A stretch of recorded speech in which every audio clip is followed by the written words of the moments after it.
తెల్లవారి లేస్తే ఏ పని చేసినా కృష్ణ భగవానుణ్ణి తీసుకొచ్చి కూర్చోబెట్టి పూజ చేసి అనుమతి తీసుకుంటే తప్ప కార్యనిర్వహణ చెయ్యనటువంటి పాండవులకు అసలు కృష్ణ భగవానుడు జ్ఞాపకమే రాలేదు.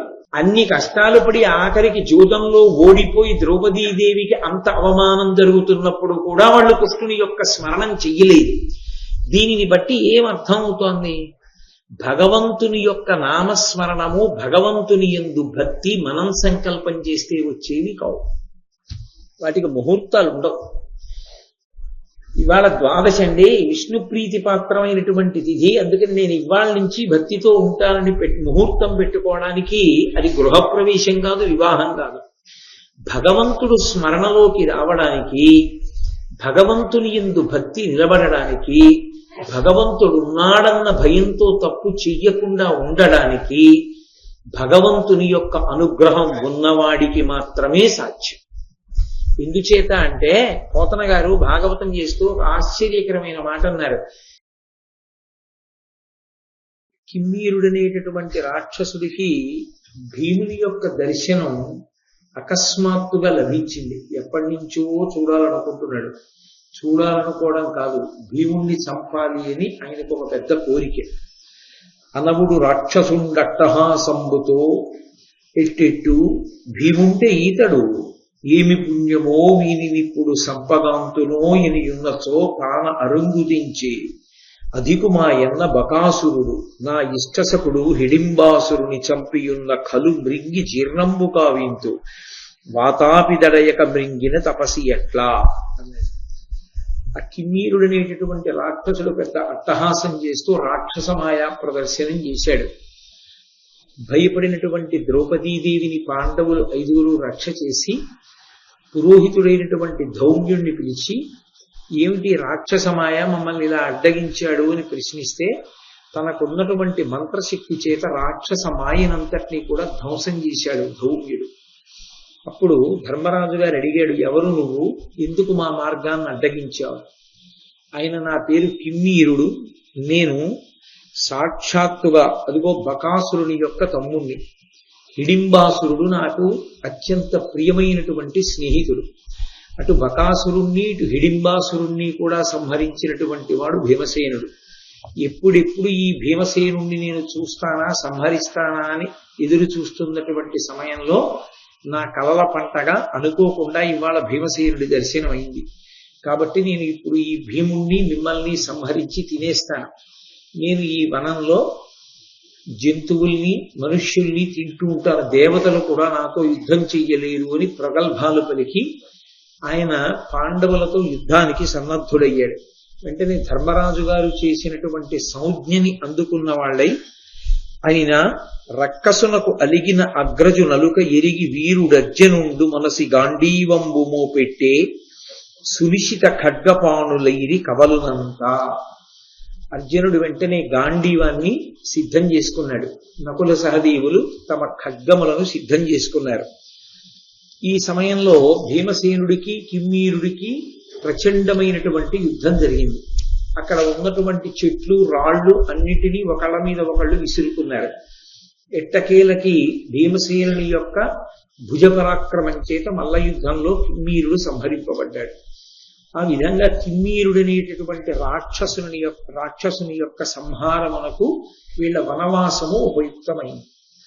పరమేశ్వరుడు ఏది చేసినా దాని వెనక ఏదో ఉంటుంది, పైకి కనపడదు అప్పటికప్పుడు. కానీ పాండవులు అరణ్యవాసానికి వెళ్ళడం రాక్షసుల యొక్క సంఖ్యని తగ్గించడానికి, భూమి యందు ధర్మము నిలబడడానికి కారణమైంది. 2, అరణ్యవాసం చేసినటువంటి పాండవులు ఎన్నో వెతలు పడుతూ ఉంటారు అని ధృతరాష్ట్రుడు దుర్యోధనుడు అనుకున్నారు. కానీ సహజ పరాక్రమోపేతులైనటువంటి పాండవులు దేనికి వెరవక కిమ్మీరుడు వంటి రాక్షసులు ఎదురు వచ్చినప్పుడు తమ భుజ పరాక్రమము చేత సంహరించగలిగారు.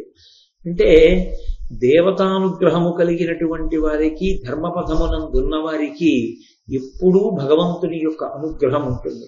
వారు ఎంత భయంకరమైనటువంటి ప్రతిబంధకములను ఎదుర్కొన్నప్పటికీ వాటిని అధిగమించగలిగినటువంటి శక్తి వాళ్ళ యొక్క ధర్మానుష్ఠాన బలం చేత, తత్కారణము చేత దైవము నుండి ప్రసారింపబడినటువంటి అనుగ్రహం చేత సంతతము పొందుతూ ఉంటారు.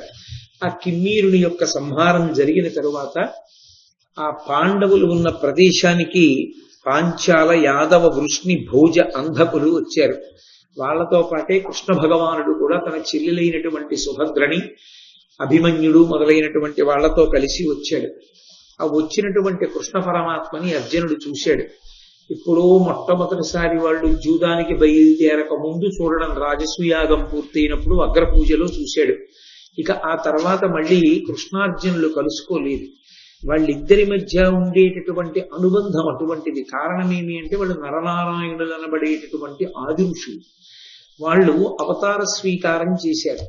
ఆ అవతార స్వీకారం చేసినటువంటి కారణం చేత వాళ్ళిద్దరి మధ్య ఉండేటటువంటి అనుబంధం ఒక ప్రత్యేకతని సంతరించుకున్నదై ఉంటుంది. అందుకని కృష్ణ భగవానుడి యొక్క దర్శనం కలగగానే అర్జునుడు ఎంతో సంతోషించాడు.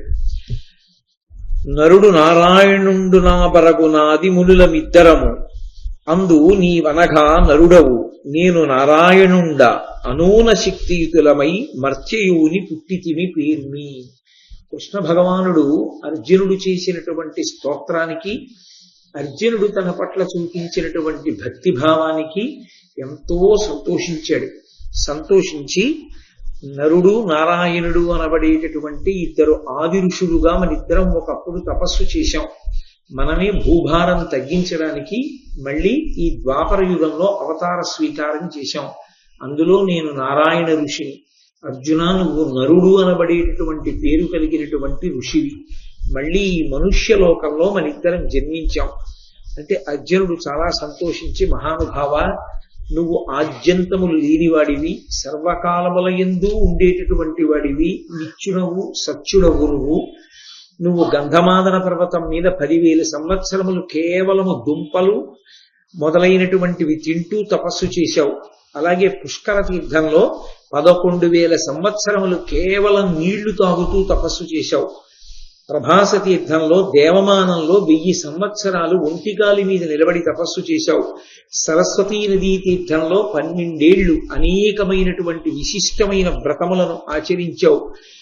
కుబేరుని యొక్క తోట అయిన చైత్రరథము అనబడేటటువంటి ఉద్యానవనంలో నువ్వు అనేకమైనటువంటి యజ్ఞములను నిర్వహించావు. కృష్ణ, ఒక్కొక్క యజ్ఞాన్ని నిర్వహించినప్పుడు 1,000,000 మేలిమి బంగారు నాణెములను బ్రాహ్మణులకు దానం చేశావు.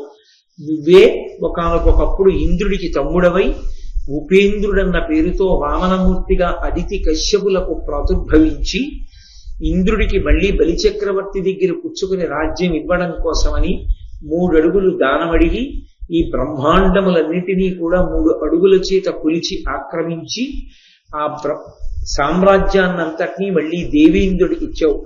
దేవేంద్రుడికి తమ్ముడిగా పుట్టావు కాబట్టి నీకు ఉపేంద్రుడు అని పేరు వచ్చింది.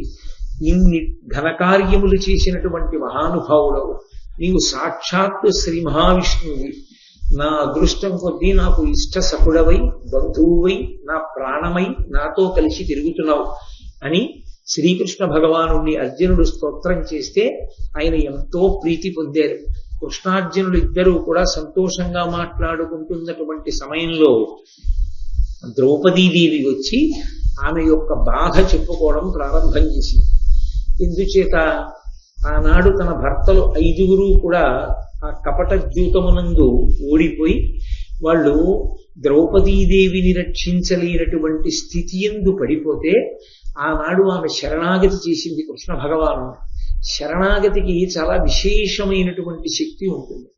శరణాగతి అంటే ఇక మనము ఏ ఉపాయాన్ని ఏ మార్గాన్ని పట్టుకోకుండా మన యొక్క అశక్తతని మాత్రమే వెల్లడించి మన బలహీనతని పరమేశ్వరుడికి చెప్పి పరమేశ్వరుడు మనల్ని రక్షించాలని త్రికరణ శుద్ధిగా చేసినటువంటి ప్రార్థనకి శరణాగతి అంటారు.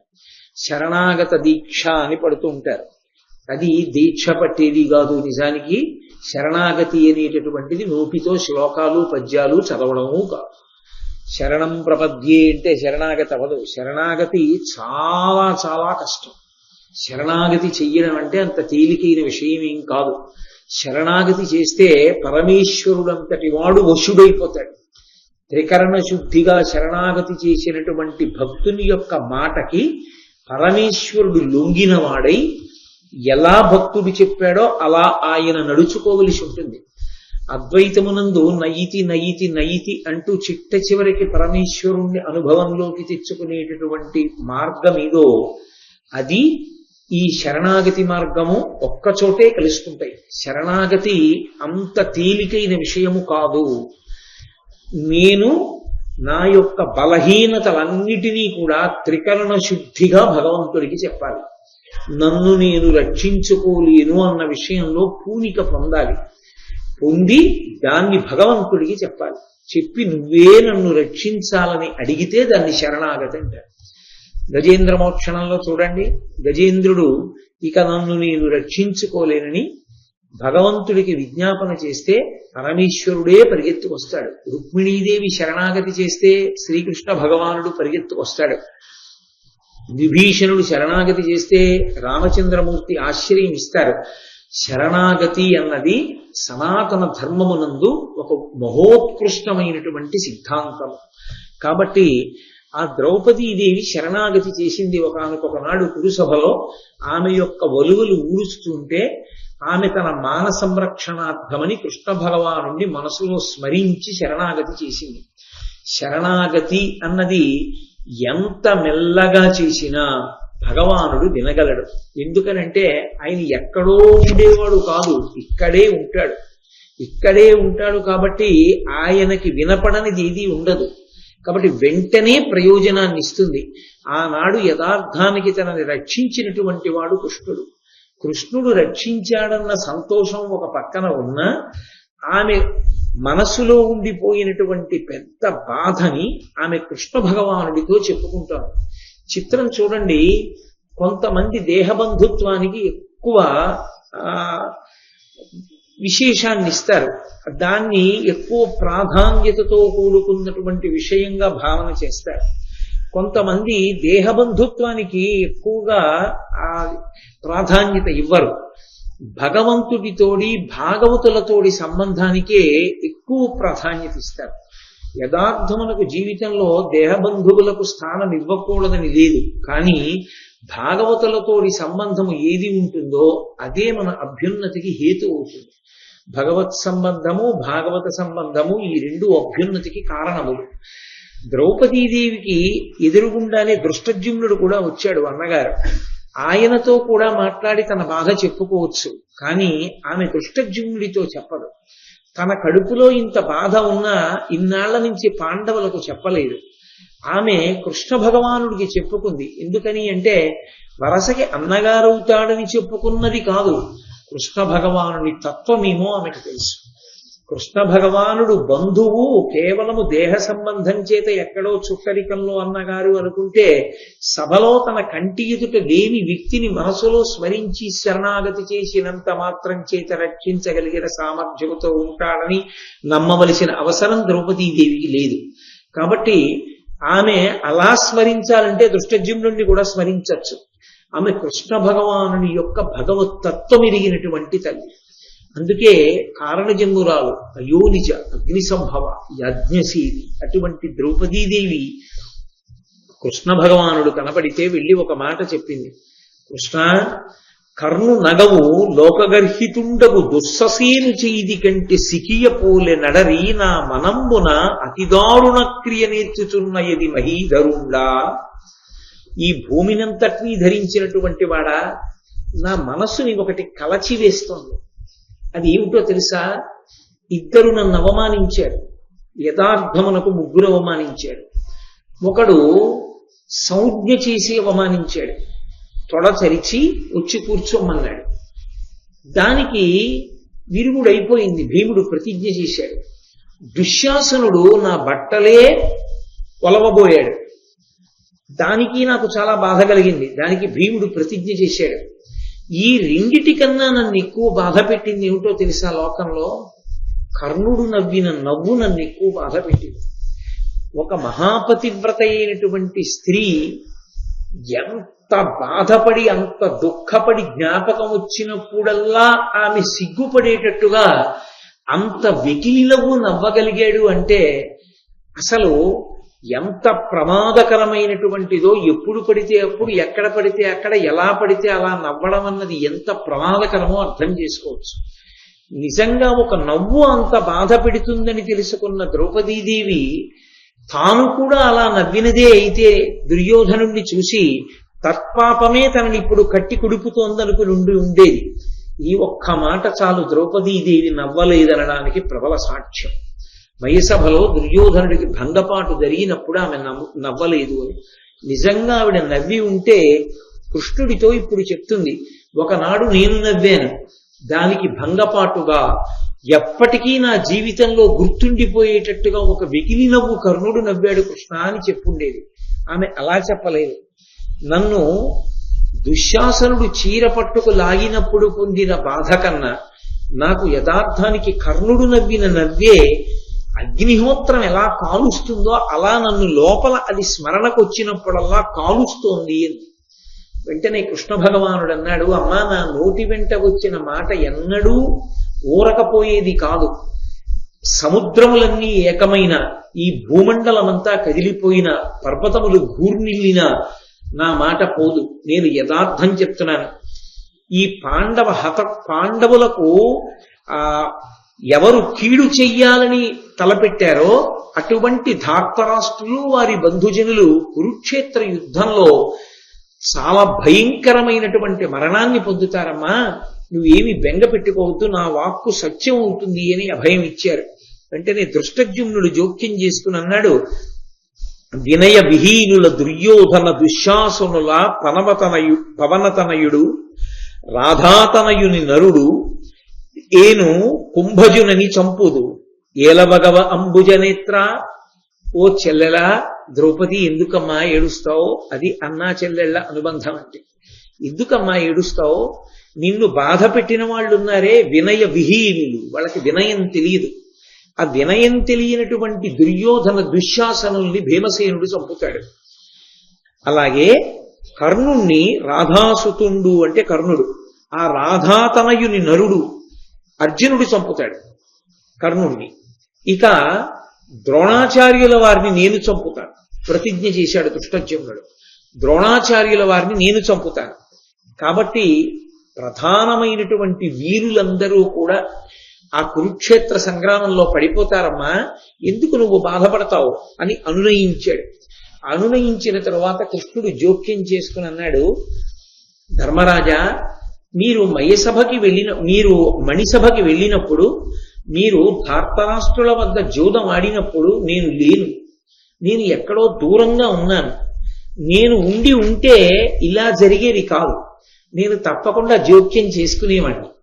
అలా మాయాద్యూతం ఆడకూడదని ధృతరాష్ట్రుడికి, దుర్యోధనాదులకు, భీష్మద్రోణులకు నచ్చ చెప్పి నేను ఆ ఆట ఆపి ఉండేవాడిని. కానీ ఆ సమయానికి నేను చాలా దూరంలో ఉన్నాను. సాల్వునితో యుద్ధం జరుగుతోంది. అప్పుడు నేను ద్వారకానగరం మీదకి దండెత్తినటువంటి సాల్వుని నిగ్రహించడం కోసమని నేను బయలుదేరి వెడుతున్నాను. అది చాలా దీర్ఘకాలం జరిగింది ఆ యుద్ధం. అందుకని నేను వెనక్కి వచ్చి మిమ్మల్ని ఆదుకోలేకపోయిన నాకు ఆ పరిస్థితిని గమనించే అవకాశం కలగలేదు. కాబట్టి ధర్మరాజా, నేను ఆ సమయానికి రాలేదు, ఇప్పటికి రాగలిగానన్నాడు. నిజమే, కృష్ణ భగవానుడు నిజంగా వచ్చి ఉంటేనే రక్షించగలిగిన వాడైతే ద్రౌపదీదేవిని ఎలా రక్షించాడు? ఇప్పుడు ముందు పద్యంలోనే కదా నేను ద్రౌపదీదేవి శరణాగతి చెప్పాను. మరి ద్రౌపదీదేవిని రక్షించిన వాడు పాండవులను ఎందుకు రక్షించలేదు? ద్రౌపదీదేవి శరణాగతి చేసింది, రక్షించాడు. పాండవులు ఎందుకు చెయ్యలేదు? పాండవులకు అసలు కృష్ణుడే జ్ఞాపకం రాలేదు. తెల్లవారి లేస్తే ఏ పని చేసినా కృష్ణ భగవానుణ్ణి తీసుకొచ్చి కూర్చోబెట్టి పూజ చేసి అనుమతి తీసుకుంటే తప్ప కార్యనిర్వహణ చెయ్యనటువంటి పాండవులకు అసలు కృష్ణ భగవానుడు జ్ఞాపకమే రాలేదు. అన్ని కష్టాలు పడి ఆఖరికి జూదంలో ఓడిపోయి ద్రౌపదీదేవికి అంత అవమానం జరుగుతున్నప్పుడు కూడా వాళ్ళు కృష్ణుని యొక్క స్మరణం చెయ్యలేదు. దీనిని బట్టి ఏమర్థం అవుతోంది?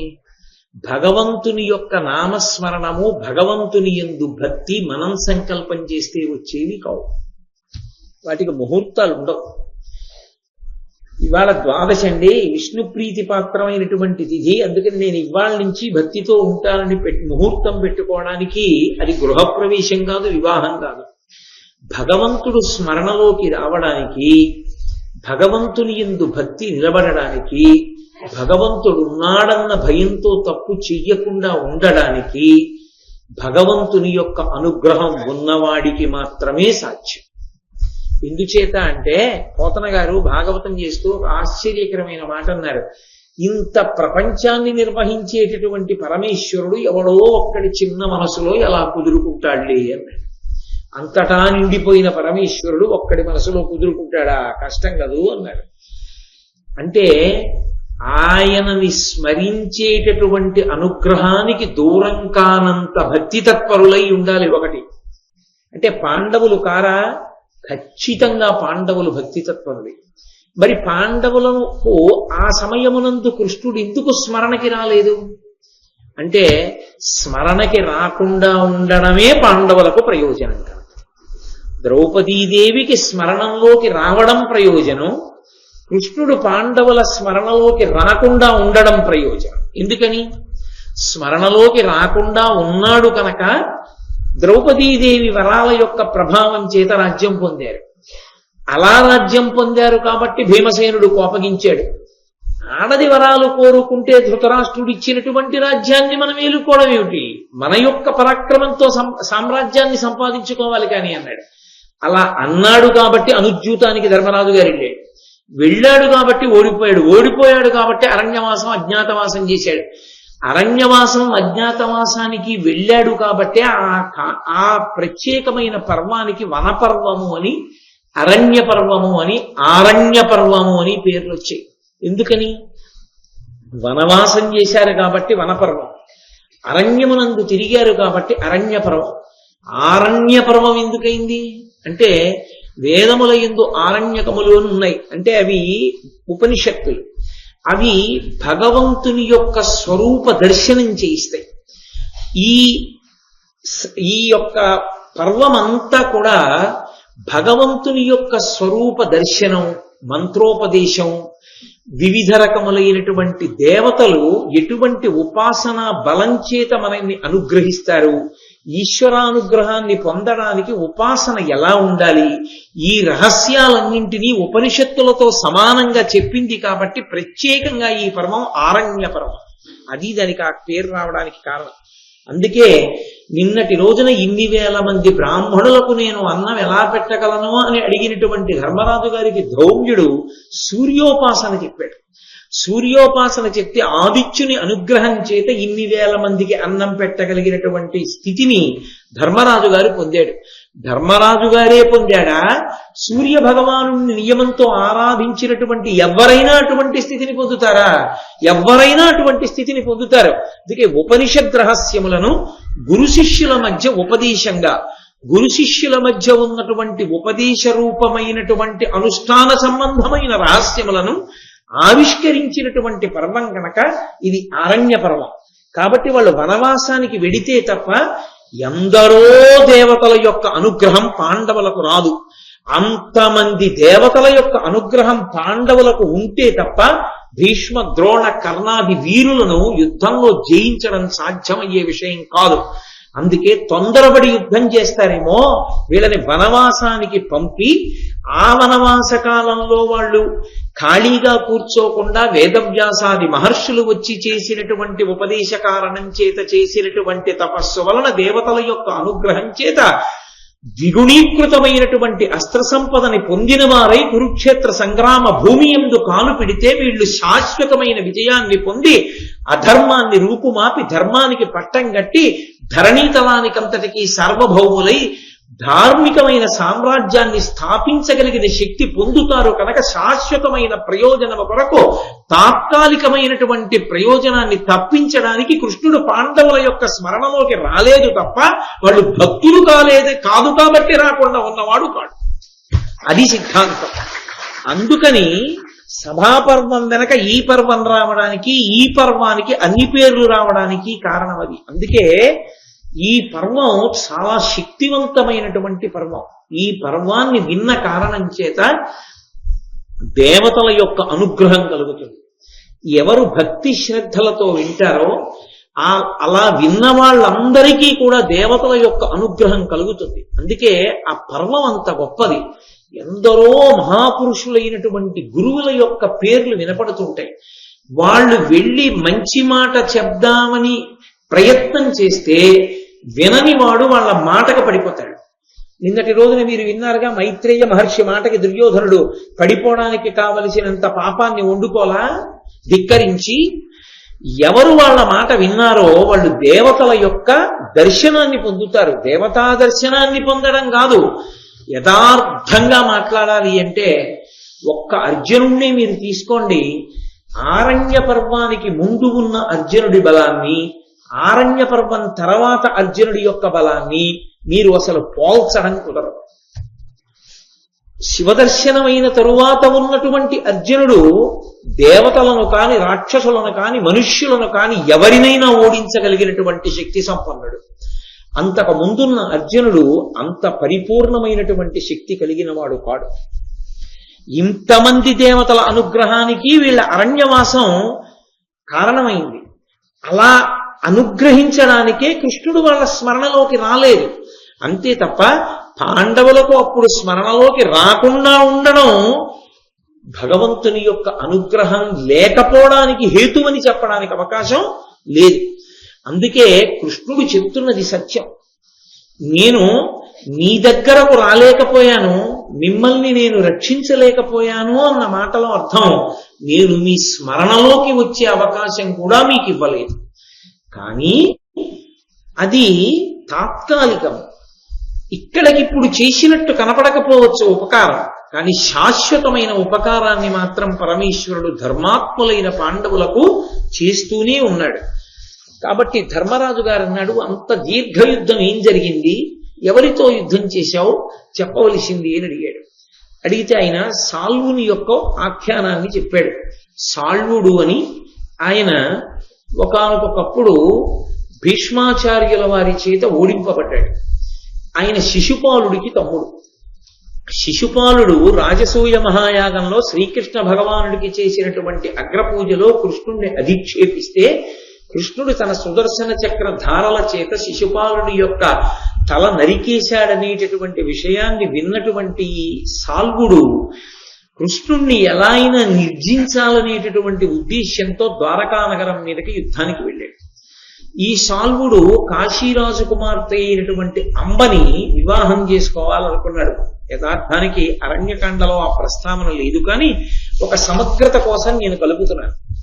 ఆ అంబని వివాహం చేసుకోవాలనుకున్నాడు, కానీ ఈ విషయం తెలియదు. అంబ సాల్వుడిని పెళ్లి చేసుకోవాలనుకుంటోందని, సాల్వుడు అంబని పెళ్లి చేసుకోవాలనుకుంటున్నాడని, వాళ్ళిద్దరి మధ్య అనురాగం ఉందని తెలియనటువంటి భీష్మాచార్యుల వారు అంబా, అంబిక, అంబాలికలను తన సోదరుడైన విచిత్ర వీర్యుడికిచ్చి వివాహం చేయడం కోసమని అక్కడ జరుగుతున్నటువంటి స్వయంవరాన్ని పాడు చేసి తన యొక్క బలపరాక్రమముల చేత జయించి 3 పిల్లల్ని తీసుకొచ్చాడు శత్రువులు ఓడించి. తీరా తీసుకొచ్చిన తర్వాత అంబ, నేను సాల్వుణ్ణి వివాహం చేసుకుంటాను, నా మనసు ఆయన ఎందున్నది అంది. ఆయన ఎందున్నది అని తెలిసిన విచిత్ర వీరుడు అంబని వివాహం చేసుకోవడానికి ఇష్టపడలేదు. అంబని చేసుకోవడానికి విచిత్ర వీర్యుడు ఇష్టపడకపోతే అన్ని కానుకలు ఇచ్చి ఎంతో గౌరవంగా రథం ఎక్కించి సాల్వుడి దగ్గరికి పంపేశాడు భీష్ముడు.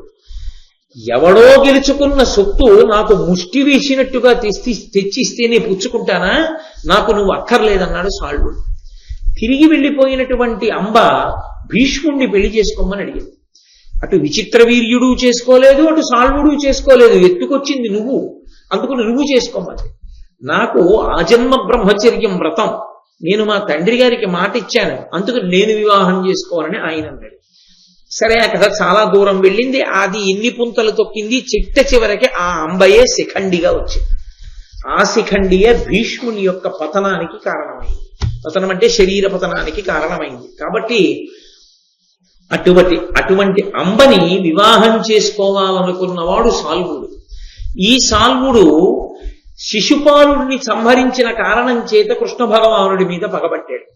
పగబట్టి కృష్ణుడితో యుద్ధం చెయ్యాలని తనకున్నటువంటి సౌభకము అనబడేటటువంటి ఒక పెద్ద ఆకాశంలో తిరిగేటటువంటి నగరాన్ని ఎక్కి వచ్చాడు.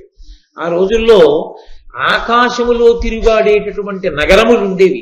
త్రిపురాసురులు అని పరమశివుడి చేతిలో హతులయ్యారు వాళ్ళు. వాళ్ళు త్రిపురములు ఆకాశములో తిరుగుతుండగా అందులో తిరుగుతుండేవారు. మీరు శివమహాపురాణంలో విన్నారు. వాళ్ళు ముగ్గురు, ఒకరు బంగారుపురము, ఒకరు వెండిపురము, ఒకరు ఇనుపపురములో తిరుగుతూ ఉండేవారు. అటువంటి వాళ్ళు తిరిగినట్టుగానే ఈయన కూడా, ఈ సాల్వుడు కూడా పరమశివుడి గురించి తపస్సు చేసి పొందాడు ఆ నగరాన్ని ప్రత్యేకంగా. దాన్ని సౌభకము అంటారు, కొన్ని చోట్ల సౌభకము అని కూడా రాశారు దాని గురించి. కాబట్టి ఆ సౌభక నగరం ఆకాశంలో తిరుగుతుంది. దాని మీద ద్వారకా నగరానికి వచ్చాడు. వచ్చి చాలా పెద్ద యుద్ధం చేశాడు.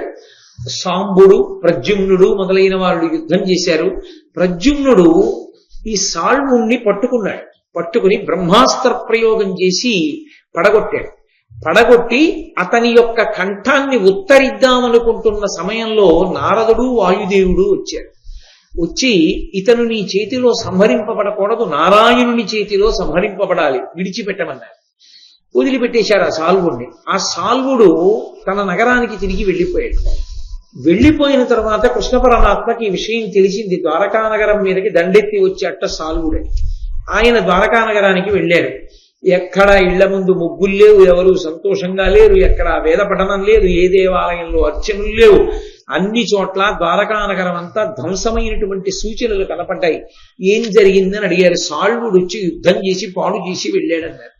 సాల్వుడి మీదకి యుద్ధానికి కృష్ణ పరమాత్మ వెళ్ళారు. వాడు ఎంత మాయావి, ఎంత టక్కరంటే ఆ సాల్వుడు, శిశుపాలుడు కూడా ఇంత పెద్ద యుద్ధం కృష్ణుడితో చేయలేదు. అది విచిత్రం. ధర్మరాజా, నేను ఎంత పెద్ద యుద్ధం చేయవలసి వచ్చిందో తెలుసా సముద్రపు ఒడ్డున ఆ సాల్వుడితో. అతను మాయలు సృష్టించడంలో అతనిని మించిన వాడు లేడు. అతను మా తండ్రి అయినటువంటి వసుదేవుణ్ణి బంధించి తన నగరంలో ఉన్నట్లుగా చూపించాడు నాకు. ఏదో శ్రీరామాయణంలో సీతమ్మ తల్లిని సంహరించినట్టుగా ఇంద్రజిత్తు చూపించినట్టు, రామచంద్రమూర్తి యొక్క తల నరికి తెచ్చినట్లుగా సీతమ్మకి చూపించినట్టు, ఈయన మాయావసుదేవుణ్ణి సృష్టించి తన సౌభగ నగరంలో బంధించి ఉంచినట్లుగా చూపించి, ద్వారకా నగరం నుంచి వచ్చినటువంటి ఒక వేగులవాడు కృష్ణ భగవానుడితోటి మన పట్టణానికి వచ్చి అకస్మాత్తుగా ఈ సాల్వుడు వసుదేవుణ్ణి బంధీకృతుణ్ణి చేసి పట్టుకుపోయాడంట. ఆకాశంలో నగరంలో కనపడినటువంటి వసుదేవుణ్ణి చూసి కృష్ణ పరమాత్మ అంతటి వాడు రథంలో పడిపోయాడు. ఆయనే మాయని వశం చేసుకుని ఉంటాడు. అటువంటి వాణ్ణి మాయ చేశాడు. స్వయంగా కృష్ణుడు చెప్పుకున్నాడు ధర్మరాజుతో. ఎటువంటి యుద్ధం చేశాడో తెలుసా ధర్మరాజా? పరశు పాశాంకుశ కరవాల శూల ముద్గరములు నా మీద తెరల కురిసే, నేనును కడగీయ దానవు శస్త్రముల్ వాయంగ చేసితి, మాయ చేసి వెరవక సాల్వుండు వెండియు నా మీద పరుష శిలావృష్టి కురిసే, వరుస అమరతమ ప్రకాశములతో దుర్దిన సుదిన శీతోష్ణముల్ గదియ చేసి, దితి సుతాధముండు శత సూర్య శతచంద్ర శత సహస్ర వహ్ని తతులు వెలుగంగా, గగనతలము చేసే పగలిది రేయిది అని ఎరుంగా అయితే మనములోన. ఎంత భయంకరమైన యుద్ధం చేశాడో తెలుసా ధర్మరాజా? అతను నా మీదకి పరశువులు, గొడ్డళ్ళు, శూలాలు, కత్తులు, గుదియలు కొన్ని లక్షలు కురిపించాడు. వీటన్నిటినీ నేను ఛేదించాను. వాడు నా మీద శస్త్రాల్ని వర్షం కింద కురిపించాడు. అక్కడతో ఊరుకోలేదు. తన మాయ చేత 100 మంది సూర్యుల్ని సృజించాడు. అంత వెలుతురొచ్చేట్టుగా ఒకేసారి 1000 మంది చంద్రుల్ని సృష్టించాడు. కొన్ని వేల అగ్నిహోత్రాల్ని సృష్టించాడు. ఒక్కొక్క రోజున కటిక చీకటైపోయి సూర్యోదయం కానటువంటి రోజుల్ని సృష్టించాడు. అసలు సూర్యాస్తమయం కానటువంటి రోజుల్ని సృష్టించాడు. అక్కడతో ఊరుకోలేదు. అసలు ఇది రాత్రి ఇది పగలు అని తెలుసుకోవడానికి అవకాశం లేదు. ఎప్పుడు రాత్రి చేసేస్తాడో ఎప్పుడు పగలు చేసేస్తాడో అతనికే తెలియదు. అంత మాయ చెయ్యగలడు. నాకు ఏది రాత్రో ఏది పగలో నాకు తెలియరాలేదు. ఎవరు చెప్తున్నారు? కృష్ణ భగవానుడు. అంత చండ ప్రచండమైన యుద్ధం చేశాడు. ఆఖరికి నేను అతనితో అదే పనిగా యుద్ధం చేస్తూ దీర్ఘకాలం పోరు కొనసాగితే నా రథసారథి అయినటువంటి దారుకుడు నాతో ఒక మాట చెప్పాడు. ఇటువంటి దుష్టులతో ఎంతకాలం ఇలా దీర్ఘ పోరాటం చేస్తావు, తొందరగా తెమిల్చి పడగొట్టన్నాడు. అప్పుడు నేను నా సుదర్శనాన్ని స్మరించాను. శార్ంగం అనేటటువంటి ధనస్సు పట్టుకుని యుద్ధం చేశాడు సాల్వుడితో కృష్ణ భగవానుడు. అయినా వాడు నిర్జింపబడలేదు. అప్పుడు చక్రాన్ని స్మరించాడు. తడయక ఘోరదర్శన సుదర్శన పావకు చే దహింపగా పడి పరమేశ్వరోగ్ర శరపావక దగ్ధ పురత్రయాభమై ఎడరి ధరిత్రి మీద పడియించడి సౌంభకము అంత సాల్వుడుం పడియ మదీయ చక్ర పటుపాతరయంబున రెండు వ్రయ్యలై. ఆనాడు పరమశివుడు విడిచిపెట్టినటువంటి బాణము చేత దెబ్బతిన్నటువంటి త్రిపురములు నేల మీద ఎలా పడిపోయాయో అలా నా సుదర్శన చక్ర ధాటికి తట్టుకోలేక ఆ సౌభకం అనేటటువంటి నగరము రెండు ముక్కలైపోయి కింద పడిపోయింది. దానితో పాటుగానే సాల్వుని యొక్క శరీరం కూడా రెండు ముక్కలై కింద పడిపోయింది. ఆ విధంగా నేను సాల్వుణ్ణి సంహారం చేశాను. ఆ సంహారం చెయ్యడంలో నేను చాలా దీర్ఘ పోరాటంలో ఉండిపోవలసి వచ్చింది. అలా ఉండిపోవడంలో నేను వచ్చి నిన్ను రక్షించలేకపోవడం జరిగింది అని ధర్మరాజు గారిని ఓదార్చి అక్కడి నుంచి బయలుదేరి పాండవులను వీడ్కొని తన చెల్లెలైనటువంటి సుభద్రని మేనల్లుడైనటువంటి అభిమన్యుణ్ణి తీసుకుని ద్వారకా నగరానికి బయలుదేరి వెళ్ళిపోయాడు. ద్రౌపదీదేవి యొక్క అన్నగారైనటువంటి దృష్టద్యుమ్నుడు ఉపపాండవులు అంటే ధర్మజ భీమ అర్జున నకుల సహదేవులకు ద్రౌపదీదేవి ఎందు పుట్టినటువంటి ప్రతినిధ్యాదులను తీసుకుని దృష్టద్యుమ్నుడు వెళ్ళిపోయాడు. పాండవులు ఇంద్రసేనుడు మొదలైనటువంటి కేవలం 20 మంది భటులతో కొన్ని వేల మంది నిత్యాగ్నిహోత్రీకులైన బ్రాహ్మణులతో ఆ కామ్యకవనాన్ని విడిచిపెట్టి ద్వైతవనానికి వెళ్ళిపోయారు. ఆ ద్వైతవనంలోకి ప్రవేశిస్తూ ధర్మరాజు గారు మిగిలిన 4 తమ్ముళ్ళని పిలిచి చెప్తాడు. వాళ్ళేం పరాక్రమంలో తక్కువ వాళ్ళని కారు, అన్నగారిగా ఆయన ప్రేమ. ఇక్కడ సింహ శార్దూల శరభాది మృగములు తిరుగుతూ ఉంటాయి.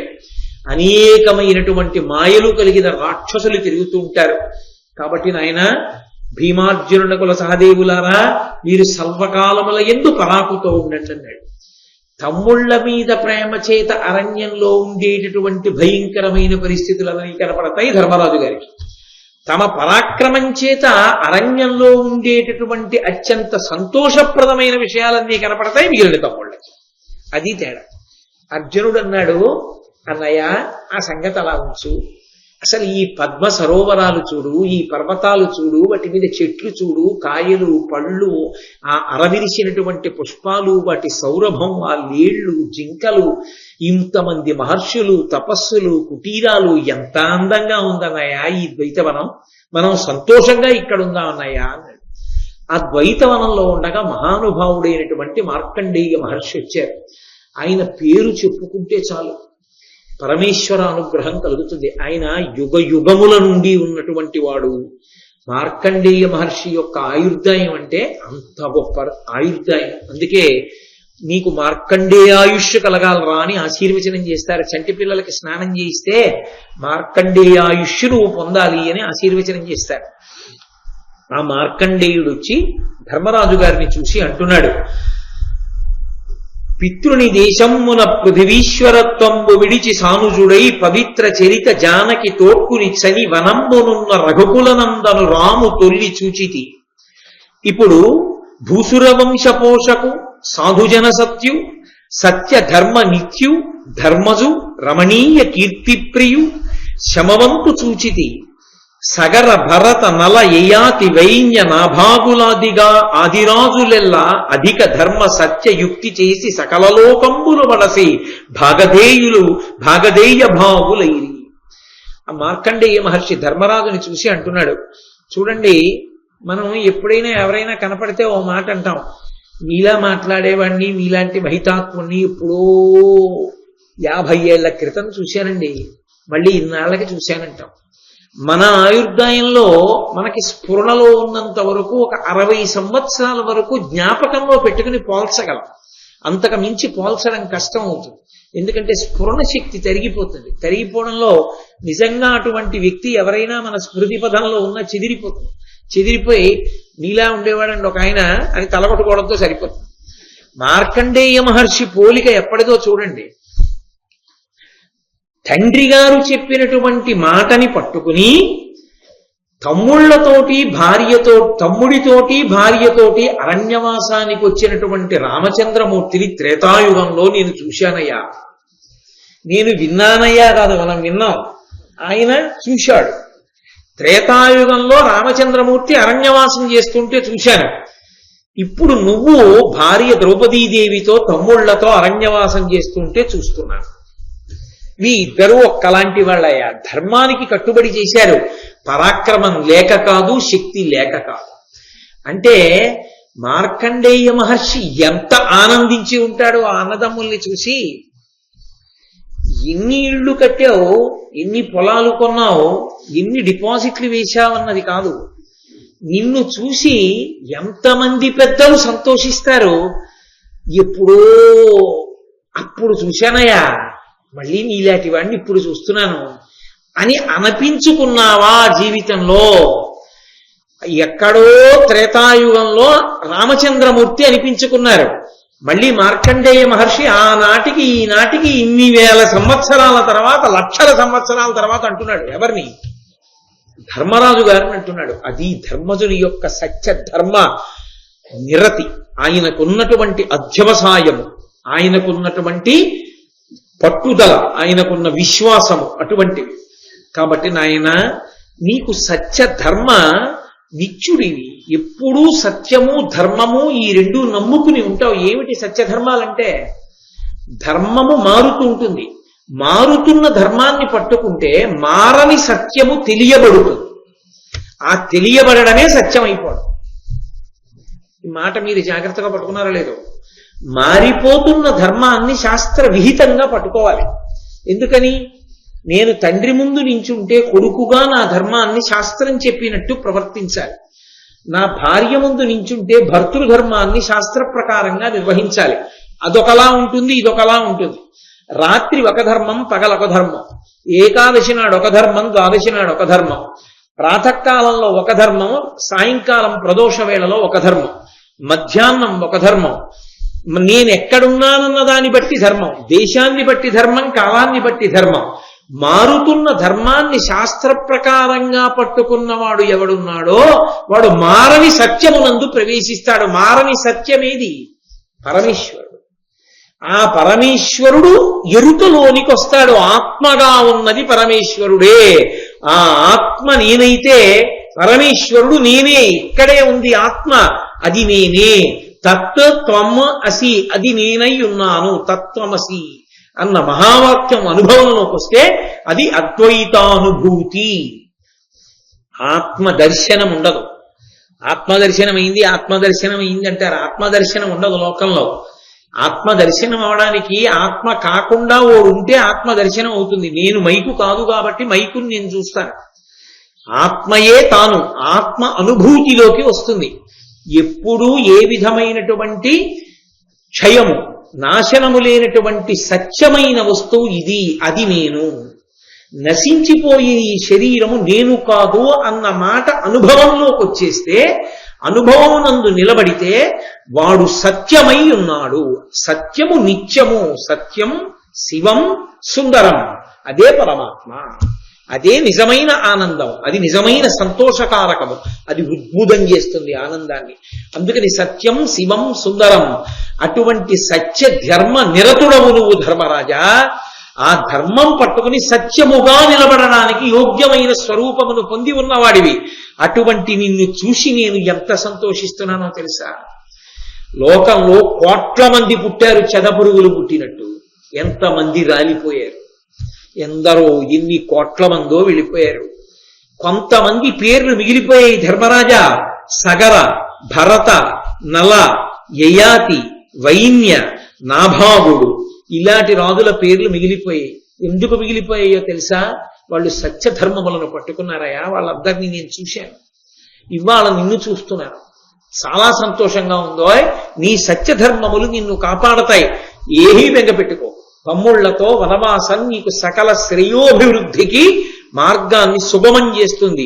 యావత్ ధరణీ మండలానికి పరిపాలకుడవుతావు ఒకనాడని ఆశీర్వదించి మార్కండేయ మహర్షి బయలుదేరారు. మార్కండేయ మహర్షి యొక్క అనుగ్రహాన్ని పొందడం అంటే ఇంకంతకన్నా ఏం కావాలి జీవితంలో? మీరు ఎక్కడికి వెళ్ళండి, సాధారణంగా మార్కండేయ మహర్షి ప్రతిష్ఠించినటువంటి శివలింగం తప్పకుండా పెద్ద పెద్ద క్షేత్రాలన్నిటిలో కనపడుతుంది. మనకి ఆంధ్రదేశంలో శ్రీకాళహస్తి క్షేత్రంలో మనం ప్రదక్షిణం చేస్తూ వెళుతున్నప్పుడు, మనం అమ్మవారి దేవాలయానికి వెళ్ళడం కోసం కుడి చేతి పక్కకి తిరుగుతున్నప్పుడు ఎడం చేతి వైపు కొంచెం వెనక్కి వస్తే ఎడం చేతి వైపు గట్టు మీద ఉంటుంది మార్కండేయ మహర్షి ప్రతిష్ఠ చేసినటువంటి శివలింగం. కాబట్టి అటువంటి మార్కండేయ మహర్షి ఆశీర్వదించి వెళ్ళారు. ఆయన వెంట బకదాల్భ్యుడు అనబడేటటువంటి మహర్షి వచ్చారు. ఆయన వచ్చి, నాయన అరణ్యవాసం చేస్తున్నాను, తమ్ముళ్లతో కలిసి ఏదో వనమృగములు తిరిగినట్టుగా తిరుగుతున్నాను, జింక చర్మం కట్టుకుని ఉన్నాను, కందమూలాలు తింటున్నానని బెంగ పెట్టుకోకు. నీ అభ్యున్నతి కొరకే వచ్చింది ఈ వనవాసం, నీ తమ్ముళ్ల అభ్యున్నతి కొరకే వచ్చింది ఈ వనవాసం. కాబట్టి నా మాట నమ్ము. దుష్టులైనటువంటి దుర్యోధనాదులు మడిసిపోతారు. ఈ వనవాస కారణం చేతనే మీరు పరమేశ్వరానుగ్రహాన్ని పరిపూర్ణంగా పొంది రాబోయేటటువంటి కాలంలో ఈ ధరణీ మండలానికి అంతటికీ పరిపాలకులవుతారని ఆయన ఆశీర్వచనం చేసి వెళ్ళాడు. ఎందుకు ఇవన్నీ చెప్పడం మనకి?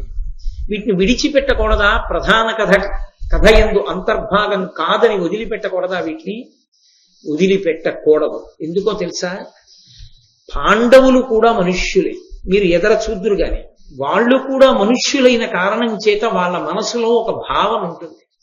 అంతంత అంతఃపురాల్లో ఉన్నాం, అన్ని చీనాంబరాలు కట్టుకున్నాం, అంత వైభోగం అనుభవించాం. 13 సంవత్సరములు దుర్యోధనుడికి మాటిచ్చామని మన అరణ్యంలో ఉండవలసిన కర్మ మనకేంటి? మన పరాక్రమంతో ఎదురు తిరిగితే వాడు కపటద్యూతంలో పొందాడు అవన్నీ. పరాక్రమంతో ఎదురు తిరిగితే ఏం చేస్తాడు? 13 ఏళ్ల యుద్ధం ఎందుకు ఇప్పుడు చేస్తే? మడిసిపోడా? రాజ్యం మనది కాదా? ఏమిటి కర్మ? ఎందుకు వచ్చింది మనకి వనవాసం అనిపిస్తూ ఉంటుంది. అలా అనిపించడం ధర్మం నుండి ఎప్పుడైనా చ్యుతిని పొందడానికి కారణమైపోవచ్చు. అలా అయిపోకుండా ఉండాలి అంటే మహాత్ములైన వాళ్ళు వచ్చి హెచ్చరిక చేస్తూ వెడుతూ ఉండాలి, మీరు సక్రమ పథంలోనే ఉన్నారు అని గుర్తు చేస్తూ ఉండాలి. అందుకే మహర్షులు వచ్చి మళ్లీ మళ్లీ ఆశీర్వచనం చేస్తారు. వాళ్ళ వాక్కే పాండవులకు అంగరక్ష, పాండవుల్ని అంత స్థాయికి తీసుకెడుతోంది. కాబట్టి ఆ బకదాల్భ్యుడన్న మహర్షి కూడా వచ్చి ఆశీర్వచనం చేసి వెళ్ళారు. ఒకనాడు ధర్మరాజు గారు కూర్చుని ఉన్నాడు. ద్రౌపదీదేవి వచ్చింది. నేను మీతో అన్నాను కదా ఎందుకు ఇంతమంది మహర్షులు రావలసిన అవసరం ఉంటుంది అని. దాని అవసరం ఎక్కడుందో చెప్తున్నారు వ్యాసుల వారు, చెప్తున్నారు నన్నయ్య గారు. ద్రౌపదీదేవి ధర్మరాజు దగ్గరికి వచ్చింది. వృద్ధు కొడుకు పలుకులు విని క్రూరుడై పాపబుద్ధి చేసి మిమ్ము భూతలంబు విలువరించి రాజ్య విభవంబు కొని ఇప్పుడలుక చెడి సుచిత్తుడయ్యనొక్కో. మామయ్య గారు అనలేదు, పెదమామయ్య గారు అనలేదు ద్రౌపదీదేవి. అంటే ఆవిడ కడుపుకి ఎంత బాధ కలిగిందో, కడుపు కంటే నా ఉద్దేశం మనసుకి అని, ఎంత బాధ కలిగిందో. ఆవిడ ఏమని సంబోధించిందంటే, వృద్ధు, ఆ ముసిలైన ఉన్నాడే ఆయన కొడుకు పలుకు విని క్రూరుడై దుర్యోధనుడి మాటలు విని వాడి పేరు కూడా ఎత్తలేదు ఆవిడ. మీరు చూడండి, లోకంలో చాలా సంఖ్యం వేసేస్తే వాడి పేరెత్తాడు. తెలుగులో అందుకే ఒక నానుడి కూడా ఉంది, వాడి పేరెత్తానండి నేను అంటే అసలు నోటితోనే ఉచ్చరించిన వాడి పేరు. అంత అసహ్యం పుట్టేసిందనమాట. ఇంకా అంత అసహ్యం పుట్టిందనడానికి గుర్తేమిటో తెలుసా? పేర్లు వాడకుండా పద్యం చెప్పడం.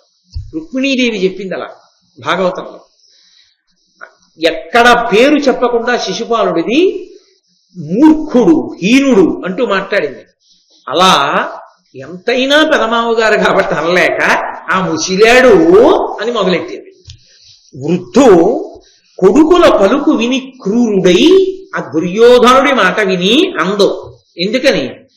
అమ్మ వాడి పేరు కూడా ఉచ్చరించదు ఆవిడ. మహాపతివ్రత మనస్సులో అంత ఖేదమునకు కారణమైన వాళ్ళు భూమి మీద 10 కాలాలు అన్నం ఎలా తింటారు? అది ఆ పద్యానికి అర్థం. ద్రౌపదీదేవి మాట్లాడుతోందని మీరు చదవకూడదు ఆ పద్యాన్ని. కౌరవులు అంటే పాండవులు కూడా కౌరవులు అవుతారు. కానీ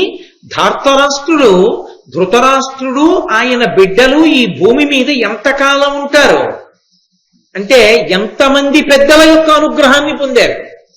వరుసగా కనబడుతోంది మార్కండేయుడు, బకదాల్భ్యుడు, వీళ్ళందరూ పాండవులను అనుగ్రహిస్తున్నారు. ధృతరాష్ట్రుడిని ఎవరైనా అనుగ్రహిస్తున్నారా? పక్కన పెట్టండి, మైత్రేయుడు శపించాడు, వ్యాసుడు వస్తే విన్నవాడు లేడు, సాక్షాత్ వేదవ్యాసుడి మాట. ఇక ద్రౌపదీదేవి పేరు కూడా ఎత్తదు అంటే ఇంకెంతకాలం ఉంటారని దాని అర్థం. వీళ్ల అరణ్యవాస అజ్ఞాతవాసాలు పూర్తవుతూ ఉండడం, ధార్తరాష్ట్రుల ఆయుర్దాయం క్షీణించిపోవడం, అది అక్కడ ఉన్న విశేషం. ధర్మానుష్ఠానము చేత వీళ్ల బలం పెరగడం, వీళ్లు కష్టపడడానికి చేసినటువంటి మాయాద్యూతం వలన వాళ్ళ పాపం పెరగడం, వీళ్ళకి వాళ్ళు అన్నంగా వండబడుతున్నారు, ఇది వాళ్ళకి తెలియక భోగిస్తున్నాం అనుకుంటున్నారు. లోకంలో ఎక్కడైనా అంతే. ఒకడిని ఏడిపించి నువ్వేదో తెచ్చి నువ్వు అనుభవిస్తున్నది నేను అనుభవిస్తున్నాను నువ్వు అనుకుంటావు, కానీ వాడి ఏడుపు ఏడిచి ఏడిచి ఏడిచి ఏడిచి వాడు ఏడుస్తున్న కొద్దీ నువ్వు పడిపోవడానికి కావలసినంత పాపం వండబడుతూ ఉంటుంది నీ ఖాతాలో. అందుకే ఒకడు ఏడిచేటట్టుగా ఎవడిది తెచ్చి మనదిగా అనుభవించకూడదు. మనకు బలం ఉంది కదా అని, బలం ఉన్నా బుద్ధున్నా ఆ పనులు చేయకూడదు, చాలా తప్పవి.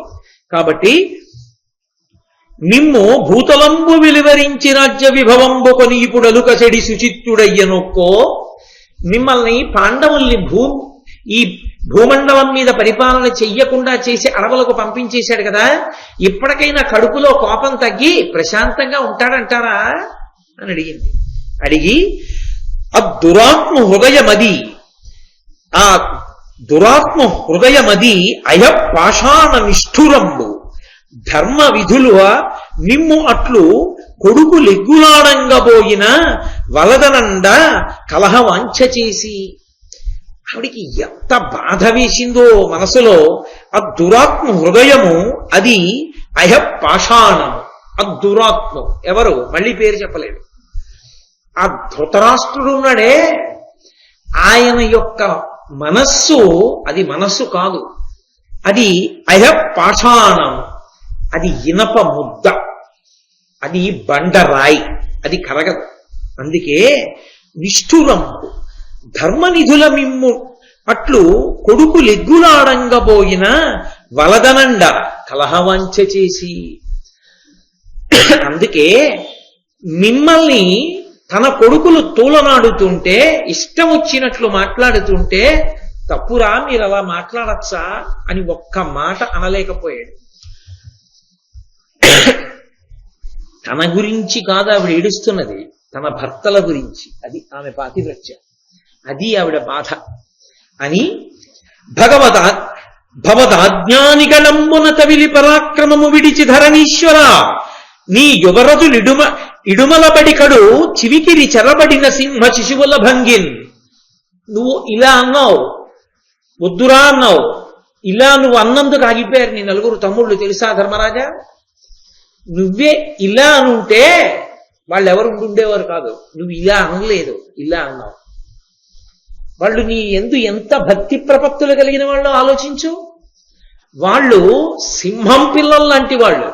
ఇవాళ వాళ్ళని తీసుకెళ్లి బోనులో పెట్టిన సింహం పిల్లల్లా ఉన్నారు. బోనులో పెట్టిన సింహం పిల్లే, కానీ లోపల నేనుగా బతకలేకపోతున్నానని బాధపడుతున్న సింహం పిల్ల ఎలా ఉంటుందో అలా బాధపడుతున్నారు. ఎందుకని అన్న నీ చేతి సంజ్ఞ వాళ్ళకు అడ్డొస్తోంది. నీకు కోపం రాదా? ఇలాగే అంటావే, చక్కగా అరణ్యవాసం చేస్తూ గడిపేస్తున్నావే. ఎరా మనకెందుకురా ఈ కష్టాలని నువ్వు ఒక్క మాటను, వాళ్ళు వెళ్ళి పడిపోరు దుర్యోధనాదుల మీద. ఎన్ని సుఖాలు అనుభవించవలసిన వాళ్ళయా. పట్టుపాంపుల మీద పడుకోవలసినటువంటి వాళ్ళు కటిక నేల మీద పడుకుంటున్నారు. మృష్ణాన్న భోజనం చెయ్యవలసిన వాళ్ళు మునుల్లా కందమూలాలు తెచ్చుకుని తింటున్నారు. అనేక మంది మహారాజులు వచ్చి ప్రతిరోజు పాదపీఠం మీద పెట్టబడినటువంటి నీ పాదములకు నమస్కరించినటువంటి కారణం చేత రాజుల యొక్క కిరీటములలో పొదగబడిన మణుల కాంతుల చేత ఎరుపెక్కవలసిన నీ పాదములు అరణ్యములలో తిరిగిన కారణం చేత పర్వతముల యొక్క గైరికాది ధాతువులు అంటుకుని ఇరుపెక్కి ఉన్నాయి. 10,000 మంది బ్రాహ్మణులకి భోజనం పెట్టి బంగారు పాత్రలలో వాళ్ళు ఆచమనం చేసి భోజనం చేసిన తరువాత బ్రాహ్మణోచ్ఛిష్టంగా భోజనం చేసే అలవాటు ఉన్న నువ్వు పచ్చి ఆకు పెట్టుకుని దాని మీద భోజనం చేస్తున్నావు. ఎక్కడో అంతఃపురంలో కమ్మని భోజనం చెయ్యవలసినటువంటి ధర్మరాజా ఇవాళ దుంపలు తేనె కాయలు పళ్ళు ఏరుకు తెచ్చుకు తింటున్నాం. 10,000 ఏనుగుల బలం కలిగినటువంటి భీమసేనుడు కేవలం కాయలు పళ్ళు దుంపలు తిని చిక్కిపోయాడు. 5 బాణములను ఏకకాలంలో ఏ చేతితోనైనా విడిచిపెట్టగలిగినటువంటి కవ్వడి అయినటువంటి పార్థుడు అర్జునుడు ఇవాళ తన గాంధీవానికి తన పౌరుష పరాక్రమాలకి తన ధనుర్విద్యకి అవకాశం లేక జంతువుల వెంట పరిగెత్తి బాణాలు వేసుకుంటున్నాడు. సౌఖ్యాలకే అలవాటు పడినటువంటి నకుల సహదేవులు పరమదీనులై అరణ్యవాసం చేస్తున్నారు. మనుష్యుని యందు 2 ఉంటాయి, ఒకటి ఓర్పు, 2 పరాక్రమము. ఈ 2 ఒకదాన్ని ఒకటి ఆపుకుంటూ ఉంటుంది. ఎంతో పరాక్రమం ఉన్నవాడు విజృంభించలేదంటే కారణం ఏమిటి? ఓర్పు. ఓర్పు పట్టి తేజస్సుని అణిచేసుకుంటున్నాడు. ఒకానొకప్పుడు బలిచక్రవర్తి తన తాతగారైన ప్రహ్లాదుడిని అడిగాడు, ఓర్పు గొప్పదా పరాక్రమం గొప్పదా అని అడిగాడు. ఊరే, ఎంతో పరాక్రమం ఉండి కూడా అర్ధరహితంగా ఓర్పు పట్టడం మంచిది కాదు. ఎంతో పరాక్రమం ఉంది కదా అని ఓర్పు విడిచిపెట్టి యుద్ధానికి వెళ్ళడము మంచిది కాదు. ఎంత ఓర్పు పట్టాలో అంత ఓర్పు పట్టాలి. ఎప్పుడు పరాక్రమం ప్రదర్శించాలో అప్పుడు పరాక్రమం ప్రదర్శించాలి. రెండిటినీ నమ్మాలి తప్ప, రెండిటినీ ప్రదర్శించాలి తప్ప ఏదో ఒకటి పట్టుకుని రెండవ దాన్ని అణిచేయడం వ్యక్తి వికసనానికి మార్గం కాదు సుమా అని ఆనాడు ప్రహ్లాదుడు బలిచక్రవర్తికి చెప్పాడు. ఓ ధర్మరాజా, నువ్వు ఆ మాట ఎందుకు పాటించట్లేదు? నువ్వు ఓర్పు పట్టి ఉండడానికి అవతల వాళ్ళు కూడా ఏదో నీతో ఒక్కసారి జూదమాడి నిన్ను అరణ్యానికి పంపించిన వాళ్ళైతే ఊరుకోవచ్చు. తప్పు మీద తప్పు చేస్తున్న వాళ్ళు ధార్తరాష్ట్రులు. ఒకసారి మాయార్జూతమాడి రాజ్యభ్రష్టుల్ని చేసి నన్నెంతో అవమానించారు. ఏదో ధృతరాష్ట్రుడు రాజ్యం ఇచ్చాడు, వెళ్ళిపోయాం. మళ్లీ మాయార్జూతానికి పిలిచారు, మళ్లీ 12 ఏళ్ల అరణ్యవాసం, 1 సంవత్సరం అజ్ఞాతవాసం అని విషపెట్టి మళ్లీ మమ్మల్ని పంపించారు.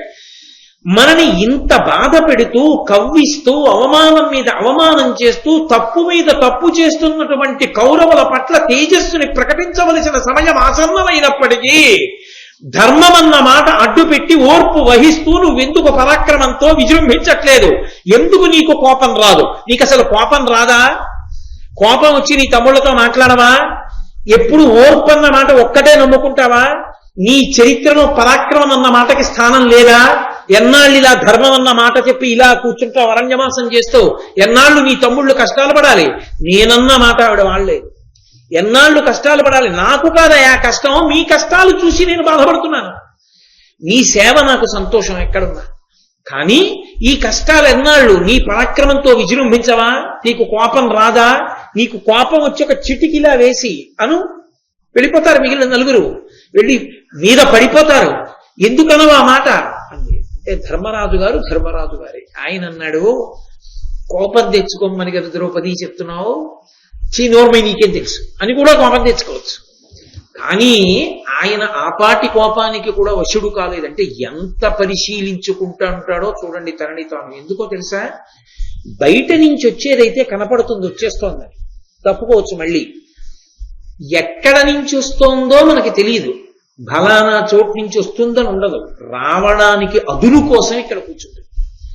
కామక్రోధశ్చలోభశ్చ దేహే తిష్టంతి తస్కరాః జ్ఞానరత్నాపహారాయ తస్మాత్ జాగ్రత్త. కోపం వచ్చిందంటే రావడానికి ఎక్కడి నుంచో రాదు, లేచింది ఇక్కడే ఉండి పైకి లేస్తుంది అవకాశం చూసుకొని. పట్టుకుందా? ఏమిటో మీకు కోపం రాదా అంటున్నావు? కోపం వస్తే ఒక్క ధార్తరాష్ట్రుల్నే చంపమంటానని అనుకోకు ద్రౌపది. ఏమవుతుందో తెలుసా? క్రోధంబు పాపంబు. అది ధర్మరాజు గారంటే. అసలు ఆయన మాట అలా ఉంటుంది. క్రోధంబు పాపంబు. క్రోధంబునన చేసి యగుజువ్వే ధర్మ కామార్థహాని. కడు క్రోధి కర్జంబు కానండు. క్రుద్ధుండు గురునైన నిందించు. క్రుద్ధుడైన వాడు అవ్యధులనైన వధించు. మరి ఆత్మఘాతంబు చేయంగ కడగు. క్రుద్ధుడస్మాతృషులకు ధర్మానుబంధులకు ఇట్టి క్రోధంబు దాల్చుట గుణమి చెప్పుమా. ఎరుకగల ఎరుకయన్ జలముల ఆర్చు క్రోధాను మహానలంబు. క్రోధవర్జితుండు గురుకుని తేజంబు దాల్చు దేశకాల తత్వమిరిగి. కోపం తెచ్చుకోరా అంటున్నావు ద్రౌపది. కానీ క్రోధమే పాపము. క్రోధం ఏం చేస్తుందంటే ఏది ఈశ్వరుడు చెయ్యవద్దన్నాడో అవన్నీ చేయిస్తుంది. అదే ధర్మ అర్థ కామములను చెడగొట్టేస్తుంది. చాలా కోపానికి వశుడైపోయినటువంటి వాడు యుక్తాయుక్త విచక్షణ మర్చిపోతాడు కార్యంలో. ఆఖరికి తన గురువుని కూడా నిందిస్తాడు. ఆఖరికి ఎంత పెద్దవాళ్ళని యుక్తాయుక్త విచక్షణ లేకుండా వధించేస్తాడు. తనని తాను కూడా చంపేసుకుంటాడు. ఆత్మహత్య కూడా చేసుకుంటాడు కోపం ఎక్కువైపోయిన వాడు. కాబట్టి ధర్మాన్ని నమ్ముకున్న నాలాంటి వాళ్ళకి కోపం తెచ్చుకోమని నువ్వు చెప్పడం, నేను తెచ్చుకోవడం సబబే. ఎవడు జ్ఞానమును పొందిన మహాత్ముడుంటాడో వాడు జ్ఞానమనబడేటటువంటి నీటి చేత కోపం అనేటటువంటి అగ్నిని చల్లార్చేస్తాడు. కాబట్టి క్రోధాన్ని పొందకూడదు ద్రౌపది. యుక్తాయుక్తముతో జాగ్రత్తగా ఆలోచన చెయ్యాలి. అంటే ద్రౌపదీదేవంది ధర్మరాజు గారితో అనలేదు, ఏమిటో ఇంత మంచి మనిషి, ఇప్పుడు కూడా కోపం రాదు, ధర్మం ధర్మం ధర్మం సత్యం అని అలా పట్టు కూర్చున్నారే, ఇన్ని కష్టాలు, ఎంత బాధో పిచ్చి తల్లికి. నిజంగా ఆవిడ గొణుక్కుంది తనలో. ధర్మరాజు గారికి వినపడింది.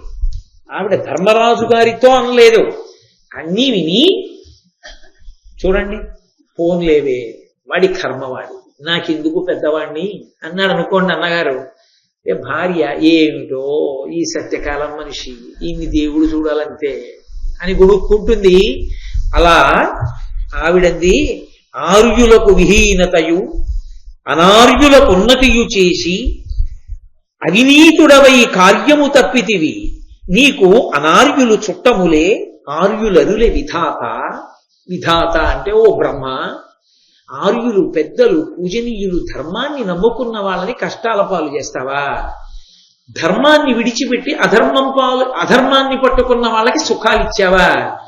ఏమో నాకు చూస్తే అనిపిస్తోంది అధర్మం పట్టుకున్న వాళ్ళే నీకు సన్నిహితులేమోలే బ్రహ్మగారు అంటే ఆవిడ మనసులో అనుకుని పైకి గొణిగింది. కానీ విన్నారు ధర్మరాజు గారు.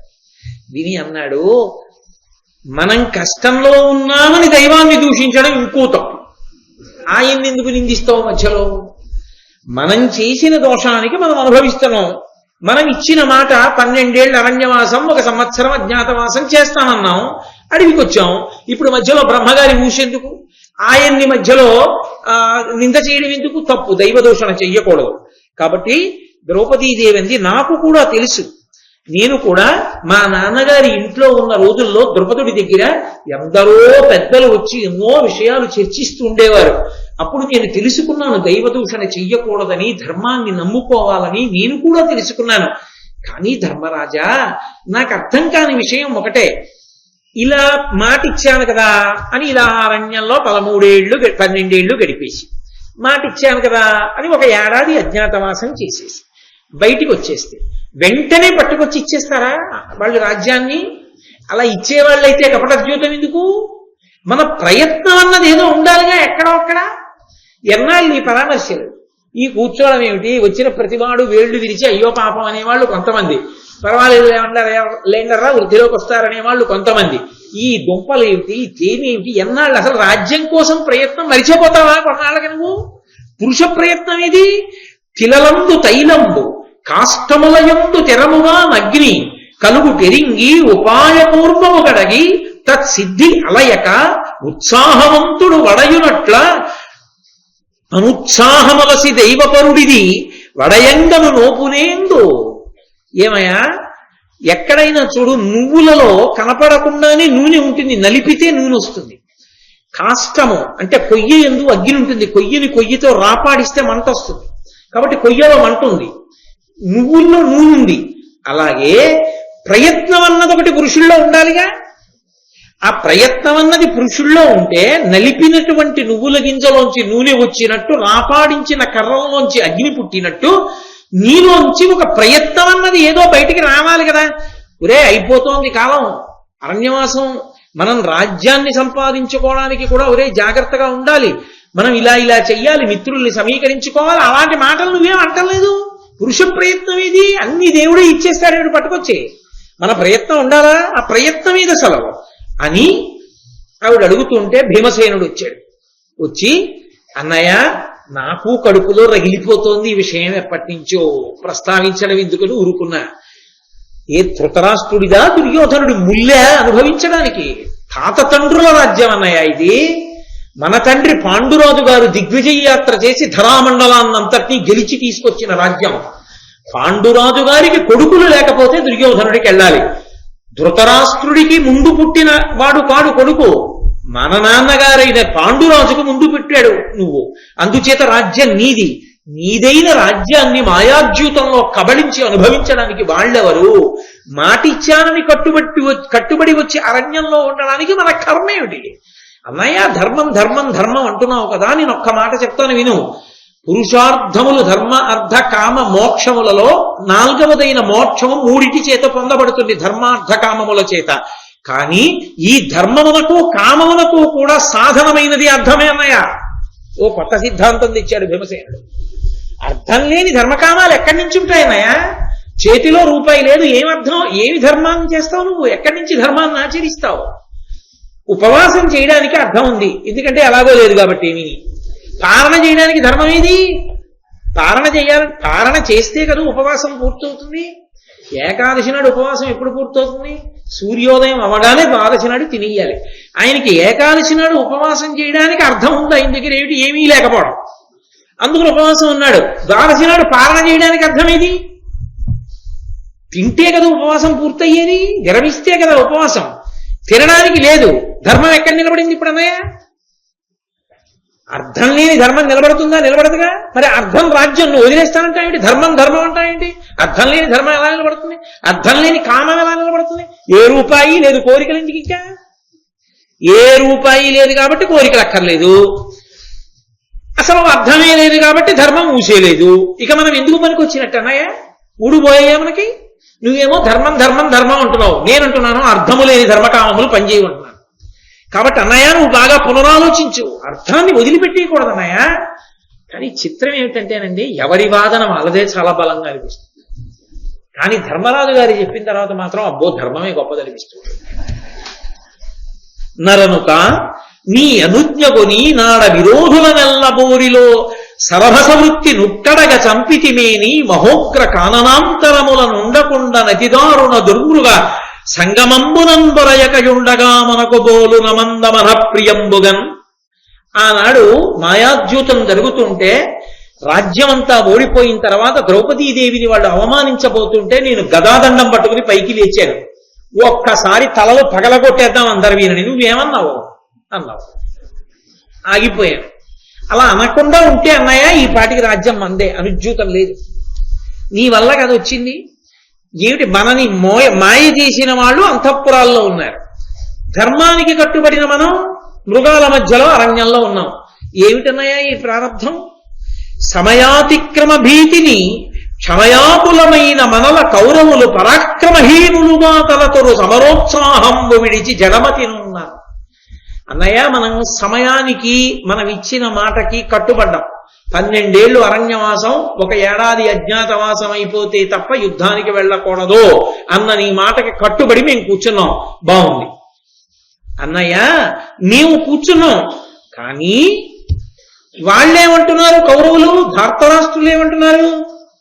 మీరు చేతకాని వాళ్ళేం చేస్తారులే, మన్ని వాళ్ళు ఏమైనా చేయగలరేమిటి?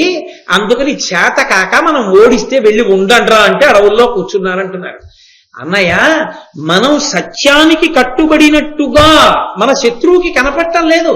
మనం పరాక్రమం లేని వాళ్ళలా మనం వాళ్ళకి కనపడుతున్నాం. కనపడుతున్నప్పుడు ఎందుకన్నయ్య ఈ ధర్మం? ఎందుకు ఈ అక్కర్లేనితనం? వాడు చేతకానితనంగా భావిస్తున్నప్పుడు మన చేతనైనతనం ఏమిటో చూపిస్తే పోతుంది. తగిలి నిత్యంబు నేకాంత ధర్మనిరుతుడగుట యుక్తమే పురుషునకు, అట్టి వాని వెలయ నర్ధకామంబులు విడుచు ప్రాణ బిగుతు సుఖదుఃఖంబులు 2 విడుచునట్లు. అన్నయ్య, ధర్మం ధర్మం ధర్మం ధర్మం అని ఒక్క ధర్మాన్నే పట్టుకుంటే అర్ధకామములు 2 వాడిని విడిచిపెట్టేస్తాయి. ఆ మనుష్యుణ్ణి ఎలా విడిచిపెట్టేస్తాయో తెలుసా అన్నయ్య? ఒక్కసారి శరీరంలోంచి ప్రాణములు బయటికి వెళ్ళిపోయిన తరువాత ఇక ఆ శరీరమునకు సుఖము దుఃఖము అన్న రెండు ఉండవు. పట్టుకొచ్చి బూందీ నోట్లో పోసినా సుఖం లేదు, నిప్పుల మీద పట్టుకెళ్ళి కాల్చినా దుఃఖం లేదు. సుఖము దుఃఖము ఎలా ఉండవో ప్రాణములు పోయాక, అలాగే అర్థము పోయినటువంటి వ్యక్తికి ధర్మము కామము ఉండవన్నాయా. కాబట్టి అర్థమునందు అనురక్తి ఉండాలి. తిరిగి రాజ్యమును సంపాదించుకోవాలనేటటువంటి కోరిక మనకి ఉండి తీరాలి. శత్రుల రాజి నోర్చుటయు సర్వభయంబుల పొందకుండగా ధాత్రి పరిగ్రహించి ఉచిత స్థితి కాంచుటయున్ ప్రియంబుతో పాత్రుల కర్ధమీగియును బ్రాహ్మణ పూజయుజువ్వే ఉత్తమ క్షత్రియ ధర్మముల్ సుగతి కారణముల్ విపులార్థమూలముల్. అన్నయ్య, అసలు క్షత్రియుడికి ధర్మాలేమిటి? శత్రుల రాజీ నోర్చుటయు, యుద్ధంలో శత్రువుల్ని పరిమార్చాలి. చేస్తున్నామా మనం? ధర్మం అన్న పేరుతో వచ్చి ఇక్కడ కూర్చున్నాం, సత్యవాక్యానికి బద్ధులమయ్యామని. సర్వభయంబుల పొందకుండగా ధాత్రి పరిగ్రహించి ఉచిత స్థితి గంచుటయున్, ఎవ్వరికీ భయం లేని స్థితిలో మనం ఈ రాజ్యాన్నంతటినీ కూడా పొంది ప్రజలను రక్షిస్తూ సమర్థవంతమైన పరిపాలన అందించాలి. అందిస్తున్నామా? తెలిసి ఇక్కడే కూర్చున్నాం. రాజ్యాన్ని దుర్మార్గుడు పరిపాలిస్తున్నాడు, ప్రజలు బాధలు పడుతున్నారు. ప్రియంబుతో పాత్రులకు అర్థమీగియును, పాత్రులైన వాళ్ళు ఉంటారు, వాళ్ళకి అవసరం ఉంటుంది, వాళ్ళు నిజంగా పొందవలసిన వాళ్ళు. అటువంటి వాళ్ళకి ఏదో రూపాయో ఎంతో కొంత ఇవ్వవలసి ఉంటుంది. వాళ్ళకి ఇవ్వడానికి అర్థం ఉండాలా చేతిలో? ఇవ్వడానికి మన దగ్గర ఏం లేదు. 1000 మంది బ్రాహ్మణులు వచ్చి అన్నం పెట్టమంటే స్పృహలు ఎప్పిపోయావా లేదా? అప్పుడు మళ్ళీ ఆ మహానుభావుడు ఆదిత్యుడిని ప్రార్థన చేసి అక్షయ పాత్ర పొందావా లేదా? కాబట్టి అన్నయ్య, డబ్బు ఉంటే కదూ పాత్రతో ఉన్న వాడికి ఉపకారం చెయ్యడం. బ్రాహ్మణ పూజయు, వేదం చదువుకున్న బ్రాహ్మణుణ్ణి పోషించడానికి చేతిలో అర్థం ఉండాలా. ఉత్తమ క్షత్రియ ధర్మముల్ సుగతి కారణముల్ విపులార్థమూలముల్. అవి అన్నయ్య సరి అయినటువంటి ఉన్నతమైన గతులను పొందడానికి క్షత్రియ ధర్మాన్ని మనం అనుష్ఠించాలి. కానీ మనం అసలు క్షత్రియ ధర్మాన్ని విడిచిపెట్టేసి సత్యవాక్యానికి కట్టుబడ్డామన్న పేరుతో, ఇచ్చిన మాట నిలబెట్టుకుంటున్నామన్న పేరుతో వచ్చి నిష్కారణంగా అరణ్యంలో కూర్చున్నాం. నువ్వు ఆలోచించు అన్నయ్య, మనం పొరపాటు చేస్తున్నామేమో. కాబట్టి యుద్ధం చేద్దాం. నువ్వు ఓను. మనకి మిత్రులైనటువంటి రాజులున్నారు కొంతమంది. కృష్ణ భగవానుడి ప్రార్థన చేస్తే కొంతమందిని పంపుతాడు. ద్రుపదుని యొక్క కుమారుడు దృష్టజ్యుమ్నుడు ఉన్నాడు. యాదవ వృష్ణి వంశములకు చెందినటువంటి రాజులు ఉన్నారు. వీళ్ళందరినీ తోడుగా తీసుకుని సైన్యాల్ని పూంచుకుని మనం యుద్ధానికి వెడదాం దుర్యోధనుడి మీదకి. నువ్వు అనన్నయ్యా అన్నాడు. అంటే ధర్మరాజు గారు పరమ ప్రేమతో భీమసేనుడి వంక చూశాడు. అది ఆయన గొప్పతనం. ఏదో ద్రౌపదీదేవితో మాట వరుసకి కోపం ఉండకూడదు ద్రౌపది అనడం కాదు. ఇన్ని మాటలు భీముడు చెప్తే ఎంతో సంతోషంగా భీమసేనుడి వంక చూసి చెయ్యి పట్టుకుని దగ్గరికి లాగి ఎంతో సంతోషంతో చూసి, ఇన్ని ధర్మాలు చెప్పావురా నాన్న, ఎంత నీతి ఉందిరా నీ బుర్రలో, ఎంత ఆలోచించి మాట్లాడావురా నిజంగా నువ్వు, అన్నీ బాగున్నాయి. కానీ ఒరే, కొంచెం సద్భావనతో బాగా ఆలోచించవలసిన సమస్య తప్ప పరిష్కారానికి ఇంకొకలా పరిష్కరించబడేది కాదు సుమా. సద్భావనతో ఆలోచించడం అంటే సత్యందు భావనతో, అంటే ధర్మబుద్ధితో ఆలోచిస్తే అన్నిటికన్నా ముందు గొప్పది మనం ఇచ్చిన మాటగా మనం కట్టుబడ్డాం. అదే లేని వాడు రాజయిన తర్వాత ఎవడు నమ్ముతాడు? వీడు అలాగే అరణ్యవాసానికి వెళ్ళి వచ్చి వాళ్ళని కొట్టి రాజ్యం పుచ్చుకున్నాడంటే 13 ఏళ్ల తర్వాత వస్తాడని వాళ్ళు అనుకున్నారు. ఈయన అకస్మాత్తుగా వచ్చి కొట్టి రాజ్యం పుచ్చుకున్నాడు అని మిగిలిన ప్రజలు కూడా మనని అనుకరించడం మోసం చేయడానికి. ముందు సత్యనిష్ట అవసరం. బాగా తరచి ఆలోచించాలరా నాయన, తొందరపడకూడదు.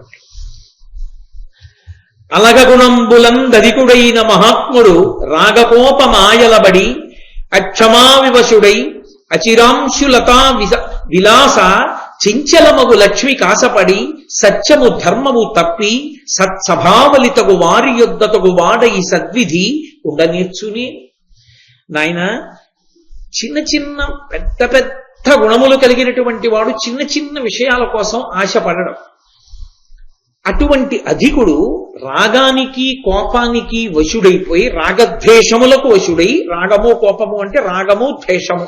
రాగము అంటే నాకు ఇవ్వాలని కోరిక, ద్వేషము అంటే అది నాకు రాకపోవడానికి ఎవరు కారణమని వెతుక్కుని వాళ్ళ మీద తిరగబడ్డాం. ఈ రెండు అక్క చెల్లెళ్ళు పక్క పక్కనే ఉంటాయి. నాకేదో కావాలనుకోండి, నేనేదో కావాలని ఆశపడిందాన్ని అవతలాయన ఇచ్చేసాడు అనుకోండి, పాపం నేను అనుభవించడానికి ఆయనేనండి కారణం, ఆయన మీద ప్రేమ పుడుతుంది. ఆయన ఇవ్వలేదనుకోండి, నేను అనుభవించకుండా పోవడానికి ఆయనే కారణం అండి కోపం పుడుతుంది. కాబట్టి పుడితే రాగం, పుట్టకపోతే కోపం. అది ధర్మరాజు గారి వాడు. ఒరే నాయనా, రాగానికి కోపానికి తావిచ్చేటటువంటి రీతిలో ఆలోచించిన వాడు ధర్మాన్ని పట్టుకుని ఆలోచించిన వాడు కాదు. అలా ఎప్పుడు ఆలోచిస్తారంటే, ఏదో తళుక్కుమని ఆకాశంలో ఒక్కసారి విరిసేటటువంటి మెరుపు తీగల చించలమైనటువంటి ఐశ్వర్యానికి ఆశపడేటటువంటి వాడు ధర్మాన్ని విడిచిపెట్టి అర్థమన్న పేరుతో వెంటబడతాడేమో కానీ ధర్మమును ధర్మముగా ఉంచుకోవాలనుకున్నవాడు సత్యమునకు పెద్దపీట వేస్తాడు. కాబట్టి ఇచ్చిన మాటకి మనం కట్టుబడకపోతే రేపు సభాప్రవేశం చేస్తాం, ఎక్కడికైనా వెడతాం. వెళ్ళినప్పుడు సభలో పెద్దలు కూర్చుని ఉంటారు. కూర్చుని ఉన్నప్పుడు ఆ సభలో మీరు ఎక్కడ కూర్చున్నా మీరు పెద్దల సరసన కూర్చున్నారని అంటారు. ఆ సభ యందు మీరు కూడా ఉన్నారు కాబట్టి సభికులు, సభలో ఉన్నవారు అన్నప్పుడు పెద్దల సరసన మీరు కూడా కూర్చుని ఉన్నవారు. కూర్చుని ఉన్నప్పుడు ఆ అధికారం ఇదిరా అని అడిగాడు. ఏమని కూర్చుంటాను రా, రేపు ఎక్కడికైనా ఓ సభలోకి వెడతాం. మాట తప్పి సత్యానికే కట్టుబడని వాళ్ళం మనం. మాటకి కట్టుబడి ఎంత త్యాగమైనా చేసిన పెద్దలున్న సభలోకి వెళ్ళి ఎలా కూర్చుంటాం సమానంగా? మనం ఏ అర్హత ఉందని కూర్చుంటాం? మనమే రేపు సభ తీర్చి పెద్దరికానికి కూర్చుంటాం. మాట ఇచ్చి కట్టుబడని వాడు, మాట ఇచ్చి తప్పినవాడు తీర్పు చెప్పవలసి వస్తుంది. ఏమని తీర్పు చెప్తావు? ఏ ధర్మం ఉందని తీర్పు చెప్తావు?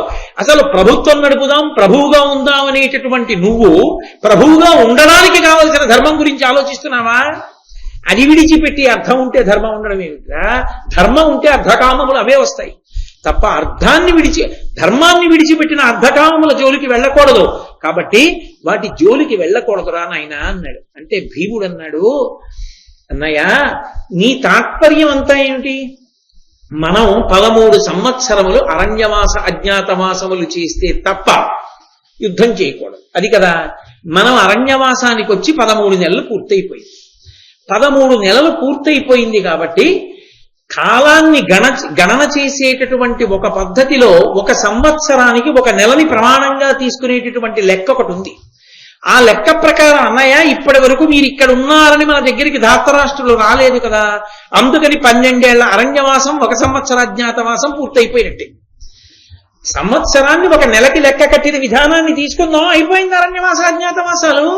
కాబట్టి యుద్ధానికి వెళ్ళిపోదాం అన్నయ్య, మాటకి కట్టుబడ్డంగా, టైం అయిపోయిందిగా అంటే. పిల్లలు చూడండి, అమ్మ చక్కెర పొంగల్ వండి పెడితే అమ్మ పెట్టేస్తావా, అమ్మ పెట్టేస్తావా అంటాడు. తప్పు.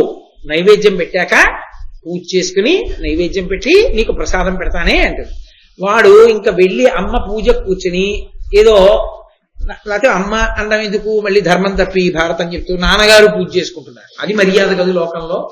నాన్నగారు పూజ చేసుకుంటూ గంట కొట్టారు. అమ్మ నైవేద్యం పెట్టేశారేమో తెచ్చేయకూడదు. అది దేవతావాహనం రా, ఇంకా పూజ మొదలెట్టారాయన, ఘంటానాదం చేశారు. అబ్బా అని కూర్చుంటాడు ఆయన. మళ్ళీ ఏ అగరత్తులో వెలిగించి ఘంటానాదం చేస్తాడు. అమ్మ గంట కొట్టేశారమ్మో, పట్టుకొచ్చే పాత్ర అంటాడు. ఇప్పుడే అగరత్తులు వెలిగిస్తారా నాన్నగారు, ధూపం చేస్తున్నారు అందుకు ఆ గంట. మళ్ళీ నాన్నగారు గంట కొట్టారు. నాన్నగారు గంట కొట్టేశారు. ఒరే అయ్యుడ్డి తెస్తాను అంటూ. అలా గంట కొట్టినప్పుడల్లా నైవేద్యం అయిపోయిందేమోనని తొందరపడిపోయినటువంటి పిల్లాళ్ళ 13 సంవత్సరాలు ఎలాగో అలా అయిపోయాయంటే చాలు వెళ్ళి విరుచుకు పడిపోదామని చూస్తున్నాడు భీముడు కాదు. అంటే భీముడి దృష్టి ఎలా ఉంది అంటే, పరాక్రమం మనది, వాళ్ళు పరాక్రమహీనులు, మనం వెళ్ళి కొడితే ఎంతసేపు 5 నిమిషాలు చచ్చిపోతారో 6వ నిమిషంలో పట్టాభిషేకం అని ఆలోచిస్తున్నాడు. ధర్మరాజు గారి దగ్గరికి పిలిచి అనునయంగా అన్నాడు, ఒరే నాన్న, నువ్వు మాట్లాడితే వెళ్ళి వాళ్ళ మీద యుద్ధం చేసేద్దాం అంటున్నావు కదా, నేను అలా ఆలోచించలేదని నువ్వు అనుకోవద్దు. నేను కూడా ఆలోచిస్తూ ఉంటాను యుద్ధం గురించి. కానీ ఒక మాట చెప్తాను విను. శూరులు ధృతరాష్ట్రసుకులు దుర్యోధనాదులు దురాదర్శులు అందరును మనకు ఆతతాయులు. మరి అంగభూ విభుడును భూరిశ్రవుడు మద్ర భూమి పతియు అదిగాగల వీరులు అవిజేయ విక్రములులసి తత్సహృదయులై ఉన్నవారు మన చేత జితులైన మనుజేషులెల్లను చని సుయోధను చేత సత్కరింపబడిన వారు. ఉదే నాయన, నువ్వు అంటున్నావు కదా శూరులు ధృతరాష్ట్రసుతులు దుర్యోధనాదులు. దుర్యోధనాదులు అంత తేలికగా చచ్చిపోయేంత పనికి మాలిన వాళ్ళు కారు. వాళ్ళు మహాశూరులు.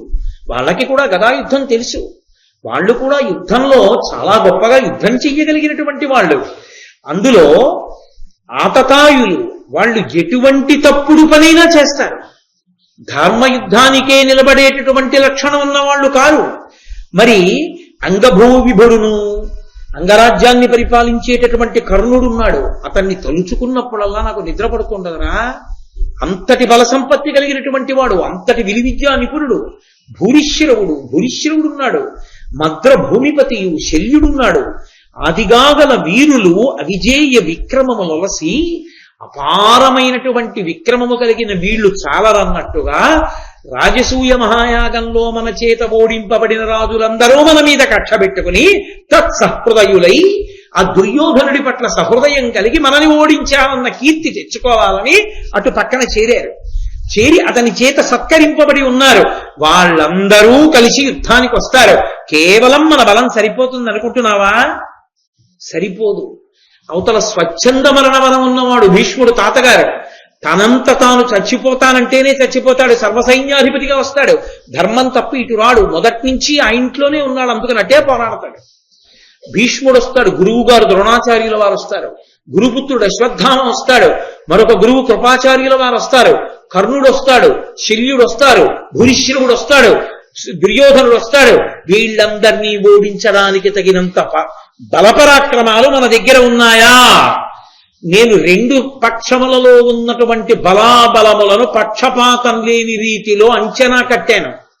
అంచనా కడితే నిస్సందేహంగా చెప్పాలంటే యథాస్థితి ఎందు వాళ్ళ బలం ఎక్కువే ఉంది. ఇప్పుడు భీష్మద్రోణాదులున్న కారణం చేత అంత తేలికేం కాదు వాళ్ళని నిహతుల్ని చేయడం. పడి కడంగి వాని ప్రస్తంబున ఆజి వేచి ప్రాణములను విడువనున్నవారు వారలెల్ల వసుధ ప్రసిద్ధులు వినగా అస్త్రశస్త్ర విద్యలందు. ఆ రాజులు రాజసూయంలో ఓడిపోయిన వాళ్ళందరూ చేరారు. ఇంతమంది కలిసి యుద్ధానికి వస్తారు మన మీదకి. మనం ఉన్నది 4, నాతో కలిపి 5. ఇక కొంతమంది రాజులు, వాళ్ళ సైన్యం, అవతల వాళ్ళ పరాక్రమం అటువంటిది. అందుకని నాయన నేను ఆలోచన చేస్తున్నాను రా, అందుకు తొందర పట్టలేదు. నాకు ఆ ఆలోచన లేక కాదు ఏ ప్రయత్నం చెయ్యాలని. నేను మనసులో ఆలోచన చేస్తున్నాను, మన బలం ఎలా పెరుగుతుంది అని ఆలోచిస్తున్నానన్నాడు. అది ధర్మం ఎక్కడుందో అక్కడ ఈశ్వర కృప ఉంటుంది అని నేను రోజు 50 మాటలు అంటున్నాను కదా మీతోటి. వెంటనే వేదవ్యాస భగవానుని దర్శనమైంది. ఆయన కృష్ణాజినాన్ని ఉత్తరీయంగా వేసుకుని మహానుభావుడు కోటి సూర్యుల పగిది వెలిగిపోతూ బయలుదేరి వచ్చాడు. వెళ్లి ధర్మరాజాదులందరూ కూడా ఆయనకి నమస్కారం చేశారు. ఆయన ధర్మరాజుని గబగబా రహస్య స్థలానికి తీసుకెళ్లాడు. ఓ పక్కకి ఏకాంత స్థలానికి తీసుకెళ్లి, నాయన నేను నీ బాధ అర్థం చేసుకున్నాను, నిజమే. ఇవాళ ధార్తరాష్ట్రుల పక్షంలో భీష్మ, ద్రోణ, కృప, శల్య, భూరిశ్రవ ఇటువంటి మహావీరులందరూ ఉన్నారు. వాళ్ళ పేర్లు తలుచుకుని బెంగ పెట్టుకుంటూ కూర్చుంటే మీ బలం పెరుగుతుందా? పెరగదు. కాబట్టి నీకు ప్రతిస్మృతి అనేటటువంటి విద్యని ఉపదేశం చేస్తాను. ఈ ప్రతిస్మృతి అనే విద్యని పెద్దవాడివి కనుక నీకు ఇస్తున్నాను. నువ్వు దీన్ని పుచ్చుకుని జపం చెయ్యి, విశేష తేజస్సు పొందుతావు. ఈ ప్రతిస్మృతి విద్యని అర్జునుడికి నువ్వు ఉపదేశం చెయ్యి. అన్నగారివి కనుక గురువుతో సమానం. ఎందుకని తండ్రి లేనప్పుడు అన్నగారు తండ్రితో సమానం. తండ్రి ఆచార్యుడు, గురువు. కాబట్టి క్షత్రియులు కనుక ఉపనయనంలో గాయత్రి ఉపదేశం అన్నగారే చేస్తాడు, తండ్రి లేకపోతే. కాబట్టి నువ్వు వెళ్ళి అర్జునుడికి ఉపదేశం చేయి.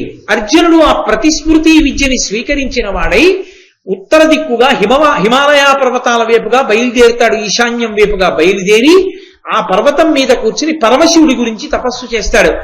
ఆ పరమశివుడు ప్రత్యక్షమైతే కురుక్షేత్ర యుద్ధంలో భీష్మ, ద్రోణ, కృప, శల్యాది మహావీరులందరినీ మట్టు పెట్టడానికి కావలసినటువంటి సమస్త అస్త్ర శస్త్ర విద్యలను మీకు కటాక్షిస్తాడు. ఇలా కూర్చుంటే ఏమొస్తుందిరా నాయన? అందుకని ఈ ప్రతిస్మృతి విద్యని స్వీకరించండి. మహాబలవంతులైన మీ 5 అన్నదమ్ములు ఇన్ని వేల మంది బ్రాహ్మణులతో కందమూలాల కోసం, పళ్ళ కోసం అరణ్యమంతా గాలించేసిన కారణం చేత అరణ్యంలో ఇప్పుడు కాయలు పళ్ళు లేకుండా అయిపోయాయి. అరణ్యం అంతా చిన్నబోయింది. అందుకని ద్వైతవనాన్ని విడిచిపెట్టేయండి, మళ్ళీ కామ్యక వనానికి వెళ్ళిపోండి, అర్జునుణ్ణి బయలుదేరమనండి అన్నారు. వెంటనే మహానుభావుడు అర్జునుణ్ణి తీసుకెళ్లి ఆ ధర్మరాజు గారు ప్రతిస్మృతి విద్యని ఉపదేశం చేశాడు. మహాతేజోవంతుడైనటువంటి అర్జునుడు వేదవ్యాసుని యొక్క వాక్కును అనుసరించి తపస్సు చేయడానికి హిమాలయ పర్వత ప్రాంతముల వైపుకి బయలుదేరుతున్నాడు. ద్రౌపదీదేవి వచ్చి ఆయనకి వీడ్కోలు ఇస్తూ ఒక మాట అంది. అవమానాసహమగు ఈ అవమ క్షత్రియ కులమునందిన్ కిట పుట్టువు గాకుండెడు తక్షమమవు బ్రాహ్మణ కులమునందు మయ్యడు నాకు. ఓ అర్జున, నేను ఒక విశేషాన్ని కోరుకుంటున్నాను. అవమానాసహమగు ఈ అవమ క్షత్రియ కులంబునందు కిటపుట్టవు కాకుండెడు. ఏదైనా చాలా అవమానం కలిగితే ఆ అవమానాన్ని తట్టుకుని ఓర్చుకోవడానికి కావలసినంత క్షమాగుణం విశేషంగా ఉన్నటువంటి కులం కాదు క్షత్రియ కులం. పగపట్టుతుంది క్షత్రియ కులం. అవమానాన్ని సహించలేక ఎవడు అవమానం చేశాడో వాడిని పాడు చెయ్యాలనుకుంటుంది. అలాంటి కులంలో పుట్టాను నేను. మళ్ళీ వచ్చే జన్మ అంటూ ఉంటే ఎంత అవమానం చేసినా క్షమించెయ్యగలిగిన బ్రాహ్మణ కులంలో పుట్టాలనుకుంటున్నాను అర్జున అంది. ఎందుకు ఈ మాట? అంత అవమానపడ్డాను. ఆ అవమానానికి తిరిగి ప్రత్యవమానం చేయడానికి ఇన్నాళ్లు పట్టాక నువ్వు ఇంకా బయలుదేరుతున్నావు. ఎందుకు ఈ మాట? తీరా వెళ్ళిన తర్వాత ఏమిటి తపస్సు, ఎవడబడతాడు ఈ కష్టమని తిరిగి వచ్చేస్తాడేమో. వాళ్ళందరూ మరణించకపోతే తన భర్తలకి సుఖం ఎక్కడది? ప్రతిజ్ఞలు ఎలా నిలవేరుతాయి? ఎలా వస్తుంది మళ్ళీ భూమి? అందుకని రెచ్చగొడుతోంది ఆవిడ అర్జునుడిని. ఆ తపస్సు మీద పూరిక పొందేటట్టుగా ద్రౌపదీదేవి మాటలు గుర్తొచ్చి చెక్కు చెదరని గుడ్డెతో తపస్సు చేసేటట్టు మాట్లాడింది.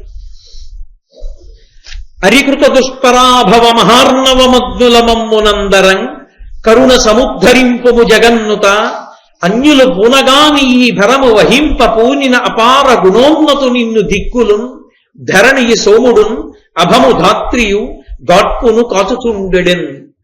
ఓ అర్జున, మేమందరం ఆ ధార్తరాష్ట్రులు చేసినటువంటి మహావమానమనబడేటటువంటి సముద్రంలో మునిగిపోయి ఉంటే మమ్మల్ని పైకెత్తడానికి, విశేషమైనటువంటి అస్త్ర సంపద పొందడానికి, తపస్సు చేయడానికి నువ్వు బయలుదేరుతున్నావు.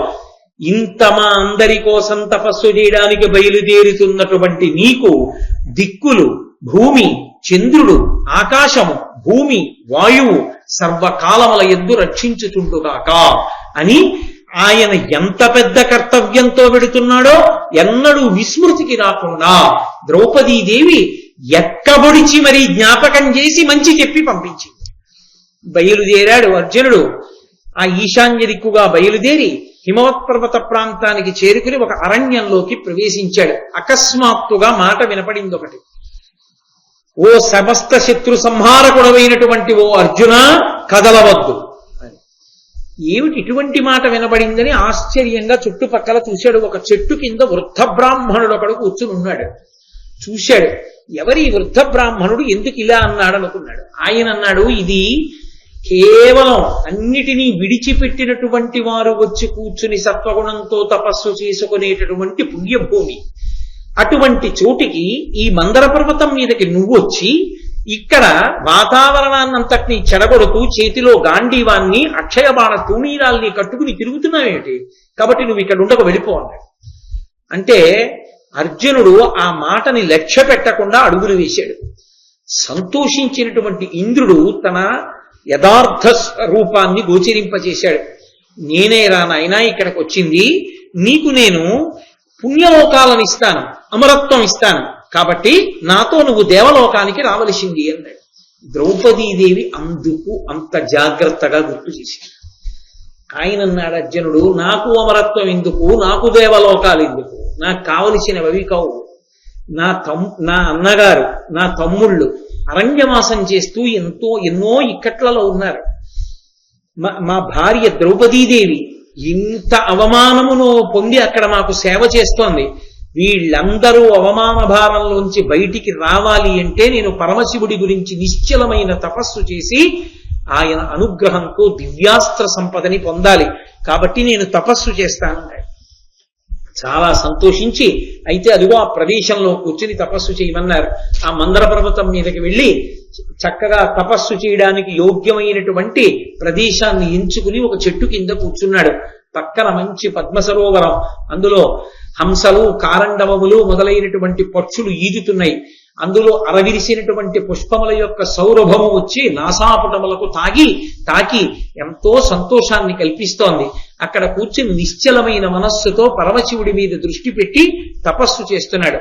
ఆయన చేసినటువంటి తపస్సు యొక్క ప్రభావం చేత ఆయన శిరస్సు నుండి పుట్టినటువంటి ధూమము మేఘములై ఆకాశాన్నంతటినీ ఆవరిస్తే అక్కడ ఉండి తపస్సు చేసుకునేటటువంటి పెద్దలందరూ ఋషులు యోగ మార్గంలో కైలాస పర్వతానికి వెళ్ళి పరమశివుడి చెంత నిలబడి, అయ్యా, అర్జునుడు చేస్తున్నటువంటి ఘోరమైన తపస్సు కారణంగా ఇవాళ ఆయన శిరస్సు నుంచి పుట్టినటువంటి తపోధూమములు ఆకాశమంతా కప్పేశాయి, అరణ్యమంతా కప్పేశాయి.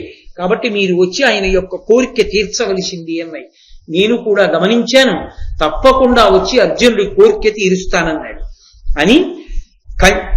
కాంచనాపర్ణాపఘనుడై మహోన్నత కార్ముకహస్తుడై కాలకంఠుడెరుకరాజయ్యే అద్రీంద్ర తనూజయు వనచరీభావంబు వరలదాల్చే కురుచ చేతులు మిడిగ్రుడ్లును గడుకొన్న తరటులు మరి చెంచుదలలు నమర తడవిండ్లు చేపట్టి తడయక ఎరకులై ఆర్చుచు భూతమ్ములాత్మ సతుల ఎరుక సతుల గావించి ఎరుకరాజు ముందటం పక్కియలా ఒక్క ముగిన నిలిచి అంత వేటనెబంబున అంధకారి కదలే తద్వనమెల్ల గ్రక్కదులుచుండా.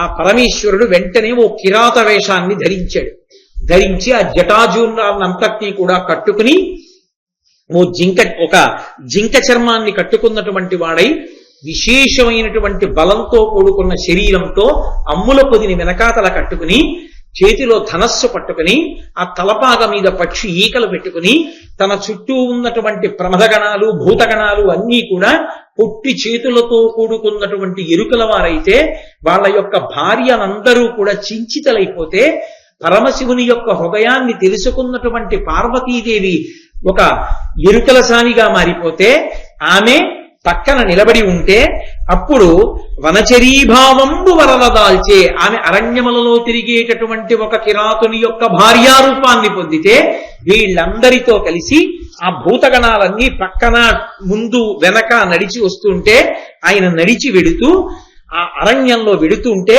ఆ అరణ్యంలో ఉన్న పరిస్థితి ఎలా ఉందంటేట అలబల మంది ఎందుల మృగావళియున్ విహంగంబులున్ భయాకులగతి పొంది మూగలును కుంటులు చీకులునైన ఎట్టులై యులియకయున్నచో నడగియుండ కిరాత బలంబుతోడ పింగళనయనుండు మీశ్వరుండు కవ్వడి డాయగ వచ్చి తెచ్చెరన్.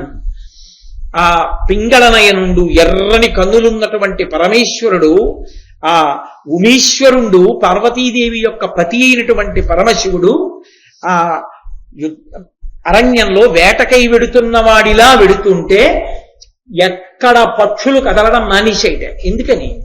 వాటికో లక్షణం ఉంటుంది. ఎక్కడైనా ఠామ్ అని చప్పుడు వచ్చిందనుకోండి అన్ని అరుస్తూ లేచిపోతాయి చెట్ల మించి, ఎవరో కొడుతున్నారు వాటిని. కిరాకులు వస్తుంటే అవి ఆకుల చాట్న ఒదిగి ఉండిపోతాయి. ఎందుకంటే గురి చూసి కొడతారు వాళ్ళు, ఎగురుతున్నదాన్ని కూడా కొడతారు. అందుకని ఎగరడం మానేసి ఒదిగిపోయి ఉండిపోయేట. ఎంత ఎలా ఉండిపోయాయంటేట మృగావళియున్ విహంగంబులు, ఆ విహంగములు, ఆ తర్వాత మృగావళి అంటే జంతువులు, పక్షులు జంతువులు కూడా కదలడం మానేసేయట. ఎందుకని? జంతువు కనపడినా కొడతారు, పక్షి కనపడినా కొడతారు వాళ్ళు. అవి కదలనట్టు అలా ఒదిగిపోయి ఎక్కడివక్కడివి ఎక్కడ ఏది కనపడితే దాని చాట్న దాక్కుని ఉండగా ఏదో మూగుల కుంటుల చీకుల ఎట్లు నోరు లేని వాటిలో అరవడం మానేసాయి, కుంటుల నడవలేని వాటిలో ఏవి నడవడం మానేసాయి, ఎగరడం మానేసాయి, కళ్ళు లేని వాట్ల ఏవి బయటికి ఇలా తల పెట్టట్లేదు, దేని చాట్నో నక్కి కూర్చున్నాయి. అరణ్యం అంతా ఒక్కసారి పక్షుల కదలికలు, మృగాల కదలికలు, అరుపులు, కేకలు అన్నీ ఆగిపోయి బయలుదేరి పరమశివుడు నడుస్తున్నాడు. ముందు నడిచి తన దగ్గర ఉన్న భూతగణాల్లో ప్రమదగణాల్లో ఒక అసురుణ్ణి పిలిచి, ఒరే నువ్వు మూకాసురుడనేటటువంటి వాడివి, నువ్వు వెంటనే అడవి పంది వేషాన్ని పొంది అదిగో తపస్సు చేసుకుంటున్నటువంటి అర్జునుడి దగ్గరికి వెళ్ళమన్నాడు. వాడు పెద్ద అరుపు అరుస్తూ అడవి పంది పరిగెత్తింది. వెంటనే ఆ తపస్సు చేసుకుంటున్నటువంటి అర్జునుడు లేచి గాంధీవంలో బాణాలు ఎక్కుపెట్టి ఒక బాణాన్ని ఆ అడవి పంది మీదకి వేశాడు. ఈయన ఇట్నుంచి బాణం వేశాడు, కిరాత రూపంలో ఉన్నటువంటి పరమశివుడు అట్నుంచి బాణం వేశాడు. బాణాలు రెండు పక్కలా తగిలాయి. తగలగానే అది గిరగిరా తిరిగి కింద పడిపోయి అంతర్ధానం అయిపోగానే కిరాత వేషంలో ఉన్న పరమశివుడు వచ్చాడు. ఏమిరా నీకు వేట నియమం తెలియదా? నేను బాణం వేసినటువంటి అడవి పంది మీద నువ్వెందుకు బాణం వేశావన్నాడు అర్జునుడు. అదే మాట నేను అడుగుతున్నాను, నేను బాణం వేసిన పంది మీద నువ్వెందుకు బాణం వేశావన్నాడు. ఇద్దరి మధ్య మాట పెరిగింది. నీ ఇష్టం వచ్చినట్టు మాట్లాడుతున్నావు, నేను ఇప్పుడే నిర్జిస్తాను, యుద్ధం చేస్తాను, కాసుకో అన్నాడు అర్జునుడు. తన గాంధీవాన్ని పట్టుకున్నాడు, అక్షయ బాణ తూణీరాల్లోంచి బాణాలు తీస్తున్నాడు, సంధిస్తున్నాడు, విడిచిపెడుతున్నాడు. ప్రతిఫల దర్పభంజనుడు పార్థుడు దారుణ బాణవర్షమున్నతి అతివీరుడై కురిపినన్ పరముండు మహాంబు వృష్టి పర్వతము గ్రహించునట్లు బలవంతుడు దాని గ్రహించి పోరా అక్షతతనుడయ్యే వాని నతిగర్వితు పార్థుడు సూచి ఆత్మలో.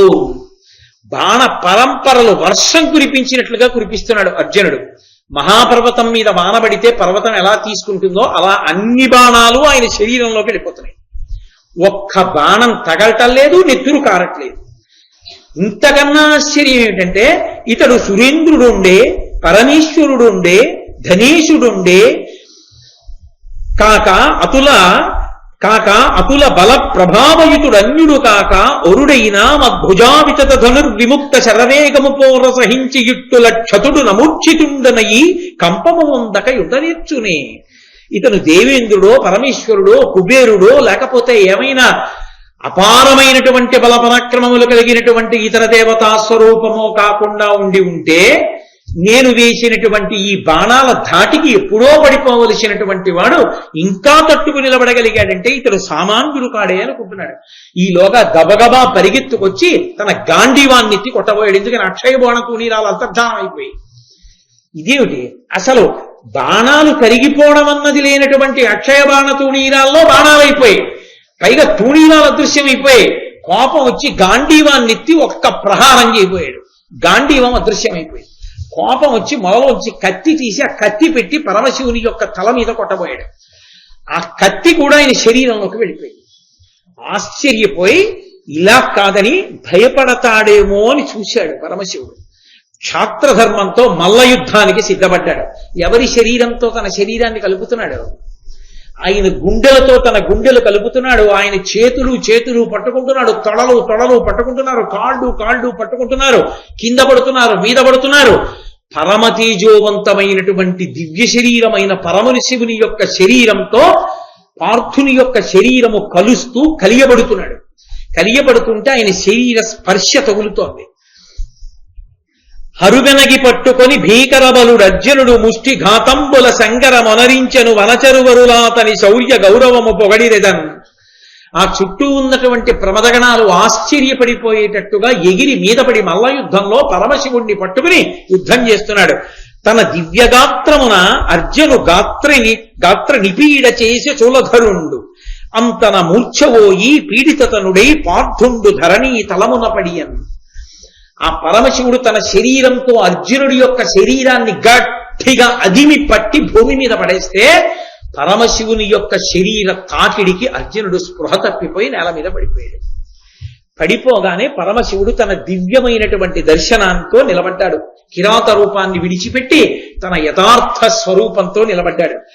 వరదుడు పార్థు శౌర్య విభవంబున కాతని ధైర్యవృత్తి కన్నదురుగమిచ్చి సన్నిహితుడయ్యే జటామకుటేందురేఖయున్ కరమున శూలమున్ గరళ కాల గళంబు బృహత్ గజాజినాంబరము తృతీయలోచనము పన్నగహారము ఒప్పుచుండగా.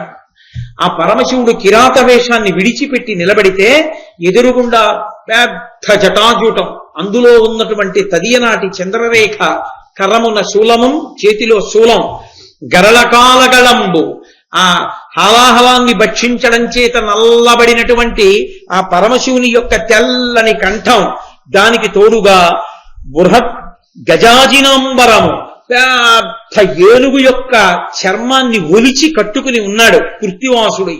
కాబట్టి ఆ ఏనుగు తోలు కట్టుకున్నవాడై తృతీయలోచనము, మూడవ కంటితో, పన్నగహారము, మెడలో పెద్ద పావుని హారంగా వేసుకుని యథార్థ స్వరూపంతో పరమశివుడు ఎదురుగుండా నిలబడి ఉన్నాడు. ఒక్కసారి అర్జునుడికి మళ్ళీ ప్రజ్ఞ వచ్చేటట్టుగా అనుగ్రహించాడు. అనుగ్రహించగానే అర్జునుడు కళ్ళు విప్పి చూశాడు. నేల మీద పడి ఎదురుగుండా నిలబడి ఉన్నటువంటి వాడు పరమశివుడు. ఆయన దర్శనం కోసమే తన తపస్సు చేయడానికి వచ్చాడు. అటువంటి మహానుభావుడితో యుద్ధం చేసి ఆయన శరీరాన్ని పట్టుకుని పెనగాడు. ఇటువంటి మహానుభావుడితోట యుద్ధం చేశాననుకున్నాడు. దండక సాహిత్యం అని మన సాహిత్యంలో ఒక ప్రత్యేక ప్రక్రియ. మనసు ఆనందంతో పొంగిపోతే తను దర్శనం చెయ్యాలనుకున్నటువంటి పరమేశ్వరుడే తన కంటి ఎదుట ప్రత్యక్షమై కనబడితే వాక్కులు ఆనందంతో ఆగక ఒక్కసారి పొంగి పొరలి బయటికి వచ్చేస్తే దండకంగా అర్జునుడి యొక్క నోటి వెంట వచ్చింది. నన్నయ్య గారు పరకాయ ప్రవేశం చేసి ఆ ఆనందాన్ని, పరమశివ దర్శనాన్ని తాను అనుభవించి ఇచ్చినటువంటి దండకం.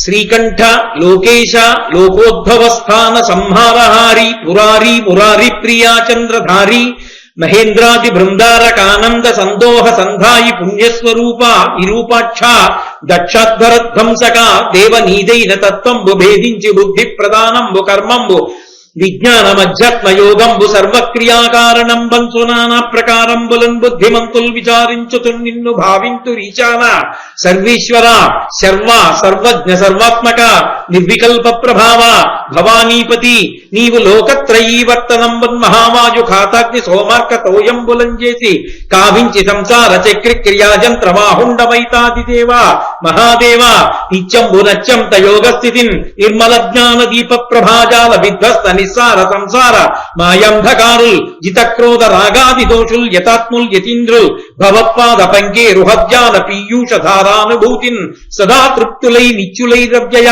భవ్యసేవ్య భవ భర్గ భట్టారక భాగ్యమాగచ్చ పుత్సాది నానా మునిస్తోత్ర దత్తావధాన లలాటేక్షణోగ్రగ్ని భస్మీకృతానంగ భస్మాములిత్తంగ గంగాధర నీ ప్రసాదంబునం సర్వ గీర్వాణ గంధర్వులున్ సిద్ధ సాధ్యోరగేంద్రాసురేంద్రాదులున్ శాశ్వతైశ్వర్య సంప్రాప్తులైరీశ్వర విశ్వకర్త సురాభ్యర్చిత నాకు అభ్యర్థితంబుల్ ప్రసాదింపు కారుణ్యమూర్తి త్రిలోకైకనాథ నమస్తే నమస్తే నమః అని దండకం చేశాడు.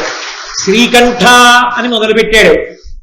ఆనాడు లోకాల్ని రక్షించడానికి గరణాన్ని పానం చేసినటువంటి శ్రీకంఠ లోకేశ లోకోద్భవస్థాన సంహారహారి మురారి ప్రియ విష్ణువుకి ప్రియమైనటువంటి వాడా చంద్రధారి మహేంద్రాది బృందారకానంద సందోహ సంధాయి పుణ్యస్వరూప విరూపాక్ష అందరిలా కాకుండా 3 కన్నులున్నటువంటి వాడా నీ యొక్క గొప్పతనాన్ని చెప్పడానికి ఎవరికి సాధ్యం? దక్షాధ్వర ధ్వంసక దక్షుడు చేసినటువంటి యజ్ఞాన్నంతటినీ కూడా ధ్వంసం చేసి లోకానికి మళ్లీ శివుని యొక్క అనుగ్రహం ఎంత గొప్పదో చాటి చెప్పినటువంటి వాడా దక్షాధ్వర ధ్వంసకాదేవ నీదైన తత్వంబు భేదించి బుద్ధి ప్రదానంబు కర్మంబు విజ్ఞానమధ్యాత్మ యోగంబు సర్వక్రియాకారణం మంచు నానా ప్రకారంబులన్ బుద్ధిమంతుల్ విచారించుచో నిన్ను భావింతు రీశాన సర్వీశ్వర మహానుభావ నీ యొక్క దర్శనం నిన్ను తెలుసుకోవడమే చాలా గొప్ప విశేషమైనటువంటిదని మహాజ్ఞానులైనటువంటి వారు నిన్ను తెలుసుకోవడానికి ప్రయత్నిస్తూ ఉంటారు. అష్టమూర్తులుగా ఉండేటటువంటి వాడా ఈశాన సర్వేశ్వర శర్మ సర్వజ్ఞ సర్వాత్మక నిర్వికల్ప ప్రభావ భవానీపతి నీవు లోకత్రయీవర్తనంబుల్ మహీవాయు ఖాతాగ్ని సోమార్కతోజంబులం చేసి కావించి సంసార చక్రిక్రియాయంత్రవాహుండవైతాది దేవాదిదేవ మహాదేవ నిత్యంబు నత్యంత యోగస్థితి నిర్మల జ్ఞాన దీప ప్రభాజ్వాల విధ్వస్త నిస్సార సంసార మాయాంధకారుల్ జితక్రోధ రాగాది దోషుల్ యతీంద్రుల్ యతాత్ముల్ భవత్వాద పంకే రుహత్యాన డిండీర దారానుభూతి సదా తృప్తులైరవ్యయ. ఓ పరమశివ నీ యొక్క పాదములయందు అష్టమూర్తి తత్వంతో ఉండేటటువంటి మిమ్మల్ని సేవించి సంసారం అనేటటువంటి చక్రమునందు పడి తిరిగి తిరిగి తిరిగి తిరిగి ఎట్టకేలకి మీ జ్ఞానమును పొందినటువంటి వారై ఇక మళ్లీ పుట్టవలసినటువంటి అవసరం లేని జ్ఞానాన్ని పొంది పునరావృత్తి రహిత శాశ్వత శివ సాయుధ్యాన్ని పొందడానికి అవసరమైనటువంటి జ్ఞానం ఇవ్వగలిగినటువంటి ఓ మహాతేజోనిధి 3వ కన్ను కలిగినటువంటి వాడా యతీంద్రులు యతాత్ములు మీ యొక్క పాద పంకజములను ఎప్పుడూ సేవిస్తూ ఉంటారో, గంగను ధరించినటువంటి వాడా, ఒంటి నిండా భస్మాన్ని అలుదుకున్నటువంటి వాడా, నీ ప్రసాదం చేత కదయ్యా గీర్వాణులు గంధర్వులు అందరూ కూడా అటువంటి స్థితిని పొందారు. అటువంటి పరమేశ్వర, ఇంద్రుడంతటి వాడికి శాశ్వత ఐశ్వర్య సంప్రాప్తులైరీశ్వర, నీ అనుగ్రహంతో వాళ్ళందరూ శాశ్వతమైనటువంటి ఐశ్వర్యాన్ని పొందగలిగారు. అటువంటి ఓ పరమేశ్వర, నాకు దర్శనమిచ్చావు, ధన్యుణ్ణి. నాకు కూడా అభ్యర్థితంబుల్ ప్రసాదింపు కారుణ్యమూర్తి త్రిలోకైకనాథ మహాదేవదేవా నమస్తే నమస్తే నమః. ఓ పరమేశ్వర, నాకు కూడా నా కోరికని తీర్చి నన్ను కటాక్షించు అన్నాడు. అంటే ఎంతో సంతోషించినటువంటి పరమశివుడు, నాయన ఈ భూమండలంలో దేవతల్ని కాని రాక్షసుల్ని కాని మనుష్యులను కాని జయించగలిగిన వాడు ఎవరైనా ఉంటే నువ్వు ఒక్కడివే. ఇంతమందిని గెలుస్తావు. నీ అపారమైనటువంటి పరాక్రమానికి నేను ఎంతో సంతోషించాను. అంటే నీ వంటి మహానుభావుడు ప్రత్యక్షమైతే తెలుసుకోలేక నీతో మల్లయుద్ధం చేసి నీ శరీరంతో నా శరీరాన్ని కదిపి నిన్ను గుద్దులు గుద్దాను, పట్టుకున్నాను, నా తప్పు మన్నించమని అడిగాడు. నీ తప్పు మన్నించాను, దాన్ని మనసులో పెట్టుకోలేదు. కాబట్టి నీ లోకాతీత పరాక్రమం నాకు నచ్చింది. నువ్వు నరనారాయణులలో నరుడు అనబడేటటువంటి ఆది ఋషివి. అందుకే ఇంతకు ముందు నువ్వు నన్ను కొట్టడానికి పట్టుకొచ్చినప్పుడు గాంధీవాన్ని అదృశ్యం చేశాను. ఆ గాంధీవాన్ని అక్షయబాణ తూణీరాల్ని నీకు తిరిగి ఇచ్చేస్తున్నాను. దానితో పాటుగా నువ్వు కోరుకున్న పాశుపత మహాస్త్రాన్ని నీకు అందజేస్తున్నాను. ఈ పాశుపత మహాస్త్రాన్ని ప్రయోగం చేస్తే లోకాలన్నీ లయమైపోతాయి. ఈ పాశుపతాన్ని ప్రయోగం చేసినట్టయితే కొన్ని లక్షల ఈటెలు గుదియలు కత్తులు వాటిలోంచి పుడతాయి. ఆ పాశుపతాస్త్రం ముందు భీష్మ ద్రోణ కృప అశ్వత్థామ ఇటువంటి వీరులెవ్వరూ కూడా నిలబడలేరు. అంతటి గొప్ప అస్త్రాన్ని ఇవాల్టి రోజున నీకు సమంత్రకంగా ప్రయోగ ఉపసంహారాలతో నీకు ఇస్తున్నాను. అర్జున, నీకిదే ఆశీర్వచనం. ఇక కర్ణుడు నీ ముందు నిలబడలేడు. కర్ణుడు నీ చేతిలో మరణిస్తాడు. కాబట్టి నువ్వు కోరుకున్నటువంటి వరం నీకు లభించింది. ఇవాళ ఈ భూమండలంలో నిన్ను మించినటువంటి వీరుడు లేడు. అంత గొప్ప పాశుపతాస్త్రాన్ని నీకు ఇస్తున్నానని ఆయనకు అందించి పరమశివుడు అంతర్ధానమయ్యాడు. ముక్కంటిని ముట్టుకున్నాను, శివ దర్శనాన్ని పొందాను, చరితార్థుడనయ్యాను, పాశుపతాస్త్రాన్ని పొందాను. నా అన్నగారి తమ్ముళ్ల యొక్క కోరిక తీరుస్తాను. కురుక్షేత్ర మహాసంగ్రామంలో అరివీర భయంకరులైనటువంటి వీరుల్ని పడగొడతాను. మళ్లీ భూమండలాన్ని సాధించి నా అన్నగారికి పట్టాభిషేకం చేస్తానని ఎంతో సంతోషించినటువంటి అర్జునుడు ఆ పరమశివ దర్శనం చేత కలిగినటువంటి గగుర్పాటుని పునఃపునః పొద్దుతూ పరమ సంతోషంతో ఆ మందర పర్వతం మీద నిలబడినటువంటి సన్నివేశం దగ్గర ఇవాళ ఆనంద ఘట్టం దగ్గర మనం ఆప్ చేసి మళ్లీ రేపు సాయంకాలం 6:30 కలుసుకుని మిగిలినటువంటి కథాక్రమాన్ని కృష్ణ భగవాను అనుగ్రహించి పలికించినంత మేర పలుకుతాను. మంగళాశాసనపరై మదాచార్య పురోగమై సర్వైశ్చ పూర్వైరాచార్యై సత్కృతాయాస్తు మంగళం. మంగళం కోసలేంద్రాయ మహనీయ గుణాత్మనే చక్రవర్తి తనూజాయ సర్వభౌమాయ మంగళం. సర్వం శ్రీ ఉమామహేశ్వర పరబ్రహ్మార్పణమస్తు. స్వస్తి.